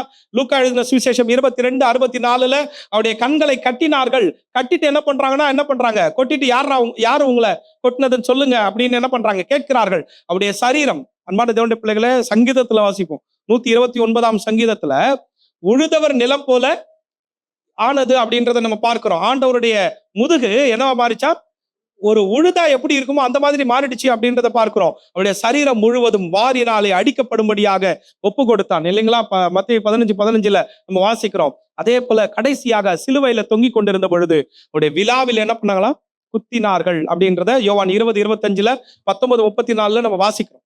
அப்ப அவருடைய விழாவுல காயம், அவருடைய சரீரத்தினுடைய முதுகுல காயம், அவருடைய கைகள்ல காயம், அவருடைய கால்கள்ல காயம், அவருடைய தலையில காயம், முகத்துல இப்படிப்பட்டதான ஒரு இகழ்வான சூழ்நிலைகள், அவருடைய கண்களை கட்டிடுறாங்க. இப்படி எல்லா விதத்திலும் பார்க்கும் பொழுது அவர் அழகும் இல்லை, அவருக்கு சௌந்தரியம். இப்படி ஒரு பாவனை, இப்படி ஒரு பரிமாணம், பாவனை கிடையாது, இதுதான் உண்மை. இப்படி ஒரு பரிமாணத்தில் ஆண்டவர் என்ன பண்ணாரு, அங்கே தன்னை காட்டினார். காரணம் என்னவென்று சொன்னால், அன்பான தேவனுடைய பிள்ளைகளே, நமக்கு நித்திய மீட்பை உண்டாக்கும்படியாக. எபிரேயர் 9ஆம் அதிகாரம் 12வது வசனத்தை வாசிங்க. நேரம் இல்லையோ, டைம் முடியுதோ? சரி. சரி, நீங்க வாசிங்க. பட் வந்து நான் உங்களுக்கு சொல்லிடுறேன்.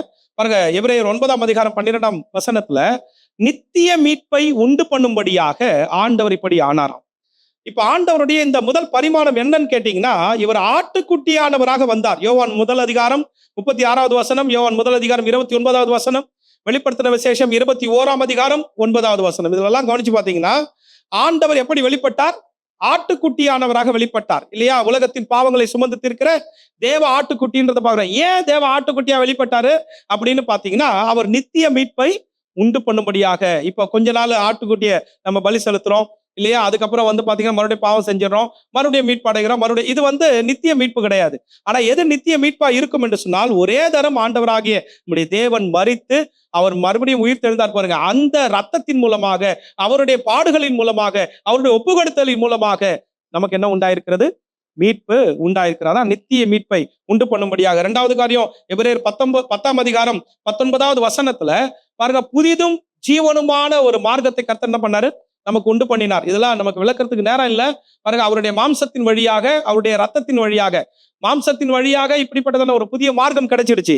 ரத்தத்தின் வழியாக நமக்கு கிட்டி சேருவதற்கான தைரியம் கிடைத்திருக்கிறது. அந்த 2 வசனங்களை வாசித்தீங்கன்னா உங்களுக்கு தெரியும்.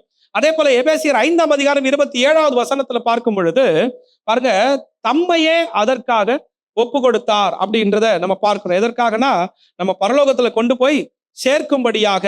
அன்பான தேவனுடைய பிள்ளைகளை, இது ஆண்டவருடைய முதல் வெளிப்பாடு. கர்த்தர் தன்னை வெளிப்படுத்துகிறதான முதல் ஒரு பரிமாணம். இந்த மகிமையை யார் பார்த்தது? ஏசாயா பார்த்தார்.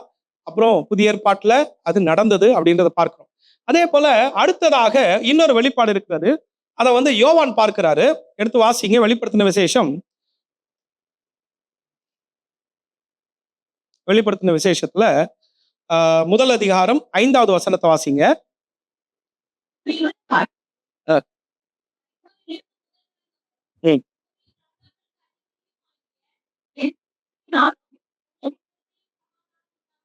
அன்பான தேவனுடைய பிள்ளைகளை, இங்க தன்னை ஒரு ராஜாவாக, ராஜாதி ராஜாவாக, இன்னொரு இடத்துல எழுதப்பட்டிருக்கலாம். பின்னாடி வெளிப்படுத்தின விசேஷத்துல வாசிச்சீங்கன்னா அவர் ராஜாதி ராஜா அப்படின்னு எழுதப்பட்டிருக்கும் ஆண்டவரை பத்தி. அப்போ ஆண்டவர் தன்னை இங்க வெளிப்படுத்துகிறதான அந்த ரூபம் எப்படிப்பட்டது என்று சொன்னால், ஒரு அதிபதியாக கர்த்தர் பண்றாரு, வெளிப்படுத்துறார். நமக்கெல்லாம் தெரிஞ்சது வந்து இந்த உலகத்தின் அதிபதினா யார நினைக்கிறோம்? பிசாசு நினைக்கிறோம் இல்லையா? என்றைக்கு இயேசு சிலுவையிலே அடிக்கப்பட்டு அவர் மரித்து 3ஆம் நாள் உயிர் தெழுந்தாரோ அப்பவே அவனுடைய காரியங்கள்லாம் முடிஞ்சு போச்சு. இனிமே சகலத்திற்கும் அதிபதி யாருன்னு கேட்டீங்கன்னா கர்த்தர் தான் இல்லையா? ஆதாமுக்கு வசனம் சொல்லுது பாருங்களேன், சகலத்தையும் அவனுக்கு கீழ்ப்படுத்தினார், ஆனால் அவனுக்கு சகலமும் கீழ்பட்டிருக்க காணோம் அப்படின்றத வாசிக்கிறோம். அப்ப அந்த அவன் மிஸ் பண்ணிட்டான் ஆதாம. பிந்தின ஆதாமாக வந்ததான இயேசு கிறிஸ்து அவர் சகலத்தையும் என்ன பண்ணிட்டார்னா, அவர் ஜெயித்து தனக்கு கீழ்ப்படுத்திட்டார். அல்லேலூயா. இப்ப ஆண்டவர் சொன்ன அந்த வார்த்தை இங்க அவர் என்ன பண்ணிருக்கிறார்? ஜெயித்து அவரே சகலத்திற்கும் ராஜாவாக, அதிபதியாக கர்த்தர் மாறிட்டார். இப்ப ஆண்டவர் வெளிப்படுத்துகிறார் அடுத்த ரூபம் என்ன? அதிபதியாக. இந்த அதிபதியினுடைய ரூபத்தை நீங்க அந்த தொடர்ந்து வர வசனங்கள்ல வாசிச்சீங்கன்னா 13ஆம் வசனத்துல இருந்து 17ஆம் வசனம் வரைக்கும், அது முதல் அதிகாரத்திலேயே அவர் 7 குத்து விளக்குகளின் மத்தியில நிலையங்கி தரித்து மார்பருகே பொற்கச்சை கட்டியிருந்த மனுஷகுமாரனுக்கு ஒப்பானவராக இருக்கிறத இந்த மகிமையை யோவான் பார்க்கிறார். இது 2வது காரியம். அவருடைய சிரசு, அதாவது தலை எப்படி இருக்குன்னு பாத்தீங்கன்னா வெண்பஞ்சை போலவும் உறைந்த மழையை போலவும் இருக்கிறது. மழை மயிறு, தலை மயிரை குறித்து எழுதப்பட்டிருக்கு. அதே மாதிரி அவருடைய கண்கள் அக்கினி ஜுவாலையை போல இருந்தது. தொடர்ந்து நீங்க வாசிங்கன்னா இருக்கும், நேரம் இல்லாதனால நான் கடகடன் போறேன்.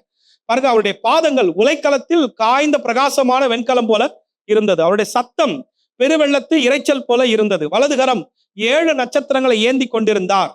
வாய் எப்படி இருந்தது பாத்தீங்கன்னா, இருபுறமும் கருக்குள்ள பட்டயம் புறப்பட்டது. முகம் வல்லமையாய் பிரகாசிக்கின்ற ஒரு சூரியனை போல இருந்தது. இதுல வந்து நீங்க இயேசுவானவருடைய அந்த ரூபத்தை வித்தியாசமாக பார்க்கலாம். முதல்ல நீங்க பார்த்த ரூபம் எப்படிப்பட்டதுன்னா, அழகும் இல்லை, சௌந்தரியம் இல்லை. அவரை ரொம்ப வேதனைப்படுத்தினதான ஒரு ரூபத்தை பார்த்தோம். ஏன் அந்த வேதனை அனுபவிச்சாருன்னா, நமக்காக, நம்மை மீட்கும்படியாக இல்லைங்களா? 2வதா இந்த ரூபத்தை பார்க்கிறோம். இந்த ரூபம் எப்படிப்பட்டது என்றால், சர்வ வல்லமையுள்ள ரூபம். அல்லேலூயா. சர்வ வல்லமையுள்ள தேவன் அவருடைய பார்வையிலேயே அவ்வளோ காரியம் இருக்கு. அவருடைய கண்கள் அக்கினி ஜுவாலையா இருந்தது. அப்ப அந்த மாதிரியான ஒரு ரூபத்தை அவர் என்ன பண்ணாரு? வெளிப்படுத்தினார். ஏன் அப்படின்னு பாத்தீங்கன்னா, இந்த அதிபதியானவர் அவர் வரப்போகிறதான நாளும், அந்த வரப்போகிற நாளுக்கு முன்பாக என்ன நடக்கும் என்பதையும் அவர் என்ன பண்ணியிருக்கிறார்? வெளிப்படுத்தியிருக்கிறார். அன்பான கர்த்தருடைய பிள்ளைகளே, இந்த 7 நட்சத்திரங்கள் இல்லையா, 7 குத்து விளக்கு, இதெல்லாம் பார்க்கிறோம். ஒரு பக்கம் வந்து பாத்தீங்கன்னா 7 சபையினுடைய தூதர்கள் இப்படிலாம் அங்க எழுதப்பட்டிருக்கிறது. இந்த இந்த காரியங்களை எல்லாம் நாமும் கற்றுக்கொண்டு அதிலே ஜெயம் பெற வேண்டும். ஒவ்வொரு சபைக்கும் முடிவுல வந்து பாத்தீங்கன்னா ஜெயம் கொள்ளுகிறவன் எவனோ அப்படின்ற வார்த்தையை பயன்படுத்தி இருக்கிறார். அப்ப இதெல்லாம் பார்த்து நாம் ஜெயம் கொள்ள வேண்டும் என்பதற்காகவே கர்த்தர் இதை கொண்டு வந்திருக்கிறார். இப்ப ஜெயம் கொள்ளுகிறவன் யாரை பார்த்து ஜெயம் கொள்ள முடியும் அப்படின்னு பாத்தீங்கன்னா, ஜெயம் கொண்டவரை பார்த்து தான் என்ன பண்ண முடியும், ஜெயம் கொள்ள முடியும். எபேசியர் 1ஆம் அதிகாரம் கடைசி வசனங்கள்ல அவர் வெற்றி சிறந்தார் அப்படின்னு நம்ம பார்க்கிறோம். அப்ப அவர் ஜெயம் கொண்டவர். அப்ப ஜெயம் கொண்டதான தேவனுடைய பிள்ளையாக நாம் இருக்கும் பொழுது நமக்கு முன்பாக வருகின்றதான சகல போராட்டங்களையும் உபத்திரவங்களையும் நம்மால என்ன பண்ண முடியும், ஜெயிக்க முடியும். அல்லேலூயா. அப்ப இந்த ஜெயிக்கக்கூடியதான வல்லமையை நாம் அவர் மூலமாக பெற்றுக்கொண்டு நாம் என்ன பண்ணணும்னு கேட்டீங்கன்னா, நாம் அதை செய்ய வேண்டும். சோ பரிசுத்த ஆவியானவருடைய அவர் மூலமாக வருகிறதான வல்லமை உள்ளான மனுஷனில் வல்லமையாய் பலப்படவும் அப்படின்னு வாசிக்கிறோம் இல்லையா. அப்ப பரிசுத்த ஆவியானவருடைய அந்த வல்லமையினாலே நாம் பலப்படுவோம். நமக்கு விரோதமாய் வருகின்றதான ஆவிக்குரிய போராட்டமாய் இருந்தாலும், உலக பிரகாரமான போராட்டமாய் இருந்தாலும் கர்த்தர் இதை ஜெயிப்பதற்கு கிருபை தருவார். அல்லேலூயா. இந்த ஜெயிக்கிற இடத்திற்குள்ள வரணும். இப்ப இந்த இடத்திற்குள்ள நம்ம வந்தாதான் தேவனுடைய வருகையில நம்ம என்ன பண்ண முடியும், பங்கடைய முடியும். இதுவும் பாத்தீங்கன்னா ரகசிய வருகை, அதுல முதல்ல நம்ம எடுத்துக்கொள்ளப்படணும். ஆனா அதுக்கு பின்னாடி வரப்போகிற வருகை இருக்கு பாருங்க, அது பகிரங்க வருகை. அந்த பகிரங்க வருகை குறித்து வேதம் நன்றாகவே சொல்லி தருகிறது. 1 தெசலோனிக்கேயர்ல வாசிக்கிற எக்காலம் தொனிக்கும் இல்லையா, எக்காலம் தொனிக்கும் பொழுது தூதர்களோட வராரு, மேகத்துல வராரு, இதெல்லாம் நம்ம வந்து வாசிக்கிறோம் இல்லைங்களா. அன்பான தேவனுடைய பிள்ளைகளை, இது ஒரு பக்கம். யோவேல்ல வாசிக்கும் பொழுது கர்த்தருடைய நாளை சகிப்பவன் யார் அப்படின்லாம் நம்ம வாசிக்கிறோம் இல்லையா. மல்கியால வாசிக்கும் பொழுது அவர் வரும் நாளை சகிப்பவன் யார், யோவேல்ல வாசிக்கும் பொழுது அந்த நாள் நிமித்தம் ஐயோ அப்படின்னு சொல்றாரு. சோ அப்ப அந்த நாள் ஆண்டவர் வரப்போகிற பகிரங்க வருகை நாள் ரொம்ப பயங்கரமா இருக்கும். ஆண்டவர் தம்முடையவர்களை பரிசுத்தவான்களை மாத்திரம் தம்மோடு கூட எடுத்துக்கொள்வார், மீதியான அத்தனை பேரை கீழே விட்டு போயிடுவார். ஆனா இது வந்து பகிரங்க வருகை. நாம வந்து பகிரங்க வருகைக்கு முன்பாக எங்க போனோம், எதுல போனோம், ரகசிய வருகையில, ராப்சர் அப்படின்னு சொல்றோம் பாருங்க, அந்த ரகசிய வருகையில் எடுத்துக்கொள்ளப்படணும். ரகசிய வருகைக்கு பிறகு ஆன்டி கிரைஸ்டினுடைய ஆளுகை வந்துடும், 7 வருஷம் ஆளுகை வந்துடும். அதற்கு முன்பாக நாம் எடுத்துக்கொள்ளப்படணும். இதற்காக தான் பாருங்க ஆண்டவர் அவர் எப்படி ஜெயம் கொண்டாரோ நாமும் ஜெயம் கொள்ளுகிறவர்களாக இருக்க வேண்டும் என்பதை ஆண்டவர் நமக்கு சொல்லித் தருகிறார். வெளிப்படுத்துற விசேஷம் 19ஆம் அதிகாரம் 16வது வசனத்துல, அதே மாதிரி லூக்கா எழுதின சுவிசேஷம் 19ஆம் அதிகாரம் 38ஆம் வசனத்துல ஆண்டவர் தம்மை ராஜாவாக காட்டினதான இடங்கள். லூக்கால வாசிச்சீங்கன்னா அவர் கழுத மேல அவர் என்ன பண்ணார், உட்கார்ந்து கொண்டு வருகிறார். அங்க இருக்கக்கூடியதான அத்தனை பேருமே ஆண்டவர் தாவீதின் குமாரனுக்கு ஓசன்னா அப்படின்னுவாங்க. ஓசன்னா என்ன அர்த்தம், எங்களை ரட்சியும், எங்களை காப்பாற்றும், சேவஸ் அப்படின்னு அர்த்தம் இல்லையா. அப்ப ஓசன்னா அப்படின்னு என்ன பண்றாங்க சொல்றாங்க, யாருக்கிட்ட சொல்றாங்க, ராஜா கிட்ட சொல்றாங்க. விளங்குது அவங்களுக்கு, யார் சொல்றது, யூதர்கள் சொல்லுகிறார்கள். அப்ப ஆண்டவருடைய பகிரங்க வருகையில அவர்களை ரட்சிக்கும்படியாக கர்த்தர் பண்ணார், மீட்கும் பொருளாக அவர் அந்த இடத்துல காணப்படுவார். அன்பான தேவனுடைய பிள்ளைகளே, அப்ப ஆண்டவருடைய 2வது காரியம் என்னவென்று சொன்னால் அவர் ராஜாதி ராஜாவாக ஒரு அதிபதியாக வெளிப்படுகிறார். 3வது காரியத்தை நான் சொல்லி முடிக்கிறேன், ரொம்ப வேகமா போறேன், உங்களுக்கு புரியும் நினைக்கிறேன். தேவையானதை கர்த்தர் உங்களோட பேசிக் கொண்டிருக்கிறார், பரிசுத்தார் பேசிக் கொண்டிருக்கிறார் என்று நான் விசுவாசிக்கிறேன். 3வது காரியம் பாருங்க,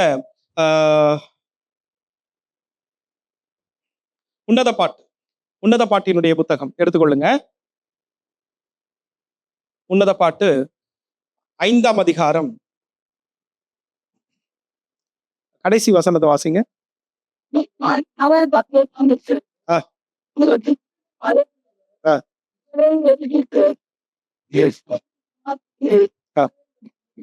ஆமா, அதே மாதிரி 10வது வசனம்.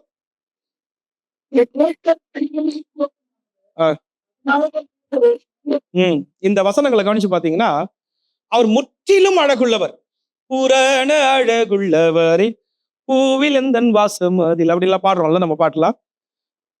அந்த பூரண அழகு எங்க வெளிப்படுது, இந்த இடத்துல வெளிப்படுது. பூரண அழகுள்ளவர், நல்லா கவனிச்சுக்கோங்க, இது கடைசியா நம்ம முடிக்க போறோம். பூரண அழகுள்ளவர்.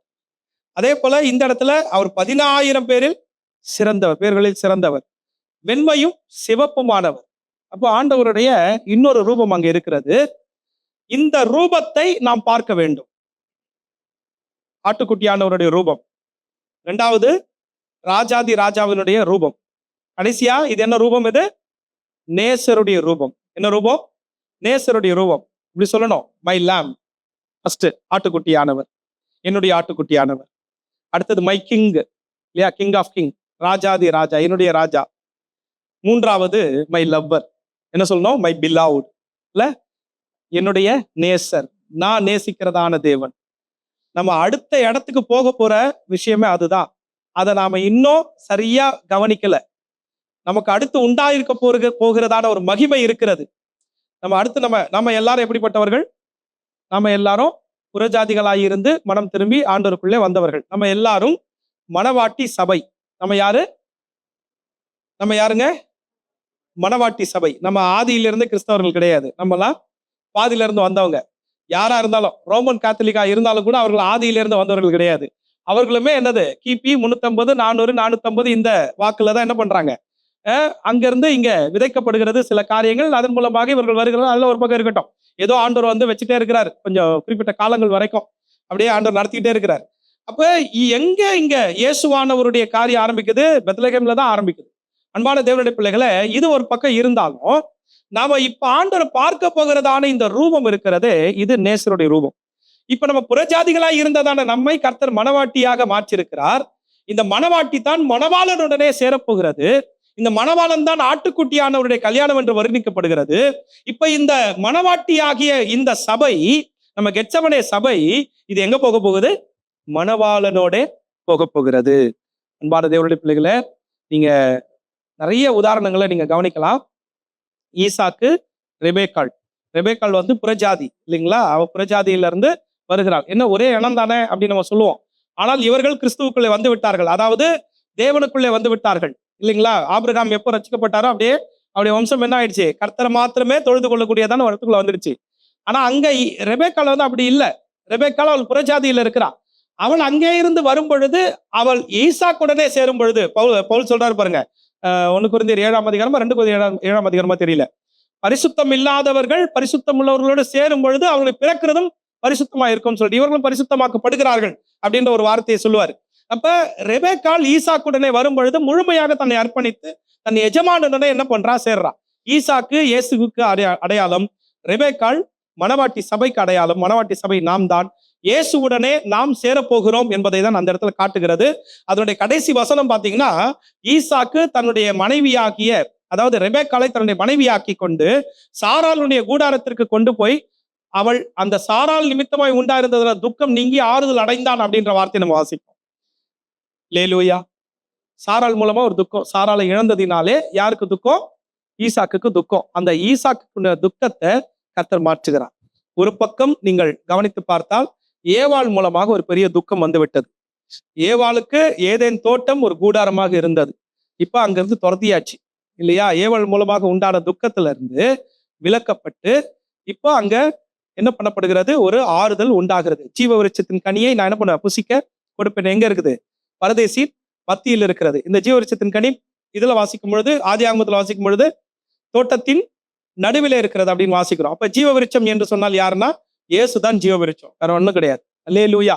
அப்ப இயேசுவானவரை நாம் ருசிக்கும்படியாக தோட்டத்துக்குள்ளே திரும்ப போறோம். இப்ப திரும்ப போகும் பொழுது நான் மணவாட்டியுடனே போகிறேன். முதல்ல நான் இழந்துட்டேன், இப்ப நான் மணவாட்டியோட போறேன். மணவாட்டியோட போகும் பொழுது எனக்குள்ளே ஒரு ஆறுதல் வருகிறது. இதுதான் இயேசுவானவர் வெயிட் பண்ணிக்கிட்டே இருக்கிறார். இயேசு மரித்து 3ஆம் நாள் என்ன பண்ணாரா? பிதாவினுடைய வலது பாரிசத்திலே வீற்றிருக்கிறார்னு இருக்கும். ஆனா 14ஆம் அதிகாரம் யோவான்ல சொல்லுவாரு, நான் போகிறேன், தேற்றரவாளனாகிய பரிசுத்த ஆவியானவரை நான் என்ன பண்றேன்? இந்த பூமிக்கு அவர் வரப்போறாருன்றார் இல்லைங்களா? அவர் வரப்போறார். அப்போ பரிசுத்த ஆவியானவர் இங்க ஆளுகை செய்ய ஆரம்பித்து இருக்கிறார். இப்ப இவருடைய ஆளுகை என்னன்னு கேட்டீங்கன்னா, நம்ம எல்லாரையும் தயார்படுத்தி அங்கே கொண்டு போய் நிறுத்தணும்னு சொல்லிட்டு, அவரையா பிதாவினுடைய வலது பாரிசத்துல உட்கார்ந்து கொண்டிருக்கிறாருன்னு சொன்னால், வேத வசனம் சொல்லுகிறது, என் சத்துருக்களை பாதப்படியாக்கி போடும் வரைக்கும் நீர் உட்காரும் என்று என் ஆண்டவருடனே சொன்னார் அப்படின்றத தாவீதும் சொல்லியிருப்பாரு. புதிய ஏற்பாட்டிலே நம்ம வாசிப்போம். அப்ப சத்துருக்களை பாதப்படியாக்கி போடக்கூடியதான இடம் எது தெரியுமா? ஆண்டவர் அத்தனை பேரையுமே என்ன பண்றாரு? ஜெயித்து எங்க போடுறாரு? பரிசுத்தவான்கள் மூலமாக ஜெயிக்கப்பட்டு எங்க போடப்படுறாங்க? நரகத்திலே தள்ளப்படுகிறார்கள். இந்த இடம் வர வரைக்கும், இதற்கு பிறகுதான் ஆண்டவர் நிம்மதி பெருமுச்சை விடுவார். அல்லேலூயா, அல்லேலூயா. விளங்குச்சான்னு தெரியல எனக்கு, ஆனா புரிஞ்சிருக்கும் நான் விசுவாசிக்கிறேன். அல்லேலூயா. புரியுதுங்களா? இதுக்கு பிறகுதான் நம்ம கடைசியா பார்க்கிறோம், ஆட்டுக்குட்டியானுடைய கல்யாணம் அப்படின்றதெல்லாம் பார்க்கிறோம்.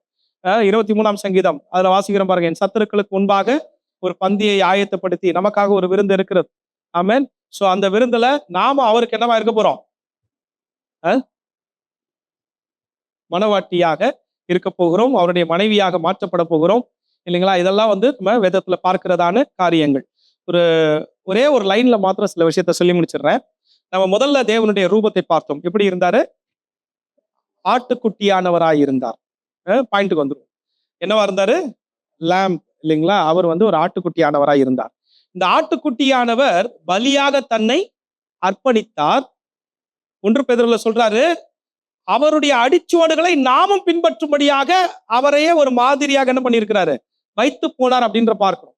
பாடுகளை படும்படியாகவே நாம் அழைக்கப்பட்டோம் என்பதையும் நம்ம பார்க்கிறோம்.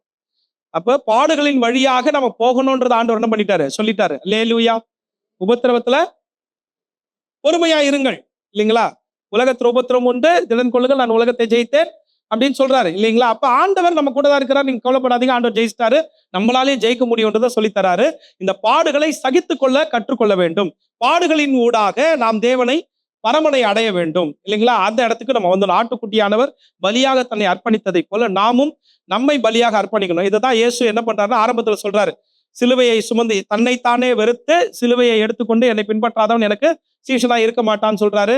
தன்னுடைய மனைவியாவது, பிள்ளைகளையாவது, சகோதரனையாவது, சகோதரர் நிலங்களையாவது, தன் ஜீவனையாவது வெறுக்காவிட்டால் எனக்கு சீஷனா இருக்க மாட்டான்னு சொல்லுவாரு. அப்ப இதெல்லாம் வந்து நம்ம புரிந்து கொள்ளணும். இது எல்லாம் என்னன்னு கேட்டீங்கன்னா, என்னை முழுவதுமாக வெறுத்து பலியாக ஒப்பு கொடுத்து நான் அங்கே வந்துடணும். இயேசு எப்படி நடந்துக்கிட்டாரு அதே மாதிரி. இது முதல் காரியம். ஆட்டுக்குட்டியானவருடைய வெளிப்பாடு, நாமும் அவரை போல மாற வேண்டும். 2வது அதிபதியினுடைய வெளிப்பாடு, ராஜாவினுடைய வெளிப்பாடு இல்லைங்களா? இந்த ராஜாவினுடைய வெளிப்பாடு, ராஜா யாருக்குமே பயப்பட மாட்டார் இல்லைங்களா? அவர் யாருக்குமே பயந்ததாக சரித்திரம் கிடையாது. அல்லேலூயா. அப்ப நாமும் எப்படி இருக்க வேண்டும் என்று ஆண்டவர் விருப்பப்படுகிறார்னா, தைரியமாக எதிரியோடு எதிர்த்து நின்று போர் செய்கிறவர்களா இருக்கணும்ன்றது ஆண்டவர் விருப்பப்படுறாரு. தந்திரங்கள் உண்டு, மந்திரங்கள் உண்டு, எல்லாமே இருக்குது. ஆனால் அதை எதிர்த்து நிற்கக்கூடியதான திராணி உள்ளவர்களாய் ஆகும்படிக்கு எபேசியர்ல சொல்றாரு பாருங்க, தேவனுடைய சர்வாயுத வர்க்கத்தை தரித்துக் கொள்ளுங்கள். அப்ப நாம அதை எதிர்த்து நிக்கணும். உங்கள் எதிராளியாக பிசாசானவன் அப்படின்னு சொல்றாரு ஆண்டவர். அப்ப எதிர்ப்புகள் இருக்குதுதான், பிரச்சனைகள் இருக்குதுதான், போராட்டம் இருக்குதுதான். ஆனால் அதை மேற்கொள்ளும்படியாக எனக்குள்ள என்ன வேணும்? தேவனுடைய சர்வாயுத வர்க்கங்கள் வேணும். இது 2வது ரூபம். 3வது அன்பானவராக தன்னை வெளிப்படுத்தினார். மை லவ்வர் இல்லையா, மை பிலாவுட் அப்படின்னு வாசிப்போம். அப்ப தேவன் நம்முடைய நேசராக வெளிப்படுகிறார். நேசருக்கு நாம எப்படிப்பட்டவரா இருக்கணும்னு பாத்தீங்கன்னா, அவர் மேல உண்மையான நேசம் வைத்தவர்களாக, உண்மையான அன்பு கூறுகிறவர்களாக நம்ம இருக்கணும். இதனுடைய டோட்டல் சாராம்சம் வந்து அன்பு. உண்டத்தில் நீ அன்பு கூறுகிறதை போல பிறனிடத்திலும் அன்பு கூறுவாயாக. நீங்க மத்தவங்க கிட்ட அன்பு கூறுனீங்க அப்படின்னா, நீங்க தேவனை பார்க்கிற இடத்துல வந்துடுறீங்க. ஹல்லேலூயா. இல்லையா? தேவனை கண்டவன் ஒருவன் உயிரோட இருந்ததில்லை. ஆனா மற்றவரிடத்துல அன்பு கூறும் பொழுது நம்ம தேவனை பார்க்க முடியும். காணாத தேவனிடத்தில் எப்படி அன்பு கூறுவான்? காண்கிற சகோதரனிடத்தில் அன்பு கூறாதவன் காணாத தேவனிடத்தில் எப்படி அன்பு கூறுவான்? அப்ப நான் காண்கிற சகோதரனிடத்தில் அன்பு கூர்ந்தேன் அப்படின்னா, காணாத தேவனையும் அன்பு கூறும்படியாக அவரை பார்க்கும்படியான வெளிப்பாடு நமக்கு வந்துடும். நேசரிடத்துல நம்ம போயிட்டு சேருவோம். அன்பான தேவனுடைய பிள்ளைகளே, நாம் தேவனுக்கு பிரியமுள்ளவர்களாய் வாழ வேண்டும் என்று சொன்னால், பிதாவுக்கு பிரியமானது, கர்த்தருக்கு பிரியமானது இன்னதென்று சோதித்து பாருங்கள் அப்படின்றார். அந்த வசனங்களை நீங்க வாசி பார்த்தீங்கன்னா எபேசியர்ல தான் இருக்குது. முன்னாடி இருக்கிற வார்த்தை சொல்லும், அந்தகார கிரியைகளுக்கு உடன்படாமல். அந்தகார கிரியைகளை நீங்க வந்து மாம்சத்தின் கிரியைகளை எடுத்துக்கோங்க. மாம்சத்தின் கிரியைகளுக்கு உடன்படாமல் நாம் ஆவியின் கனி நிறைந்தவர்களா இருப்போம் என்று சொன்னால் அவருக்கு பிரியமா மாறிடுவோம். அல்லேலூயா. நாம் கண்களை மூடி நாம் ஜெபம் பண்ணுவோம். கர்த்தர் நம்மை ஆசீர்வதிப்பாராக. ஹல்லேலூயா. தேங்க்யூ அப்பா, ஸ்தோத்திரிக்கிறோம். உம்மை நன்றியோடு உம்மை ஸ்தோத்திரிக்கிறோம் ஆண்டவரே. ஹல்லேலூயா. ஆண்டவர் தம்மை யாருக்கு வெளிப்படுத்துவார் என்று சொல்லி ஆண்டவருடைய 3 ரூபங்களை நாம் பார்த்தோம். ஹல்லேலூயா. இன்னைக்கு ஆண்டவரை நம்ம நேசர் அப்படின்னு சொல்றோம். நேசருக்கு பிரியமான பிள்ளையாய் நாம் இருக்கிறோமா? சாரோனின் ரோஜா, பள்ளத்தாக்கின் லீலி, நாம் எப்படி இருக்கிறோம்? அவருக்கு பிரியமான ஒரு மனவாளியாக நாம் இருக்கிறோமா? ஹல்லேலூயா. ஹல்லேலூயா. ஓசியாவுல சொல்றாரு, நித்திய விவாகத்திற்கு நான் நியமித்துக் கொண்டேன் அப்படின்றாரு. ஹல்லேலூயா. தேங்க்யூ ராஜா. உம்மை நன்றியோடு உம்மை ஸ்தோத்திரிக்கிறோம், உம்மை துதிக்கிறோம். Thank you lord. ஹல்லேலூயா. ஹல்லேலூயா. நன்றி இயேசுவே. அவருடைய சமூகத்திலே இந்த காரியங்களை மனசுல வச்சு நீங்க ஒப்பு கொடுங்க. கர்த்தர் நம்முடைய வாழ்க்கையில பெரிய காரியங்களை செய்ய வல்லவராய் இருக்கிறார். சரி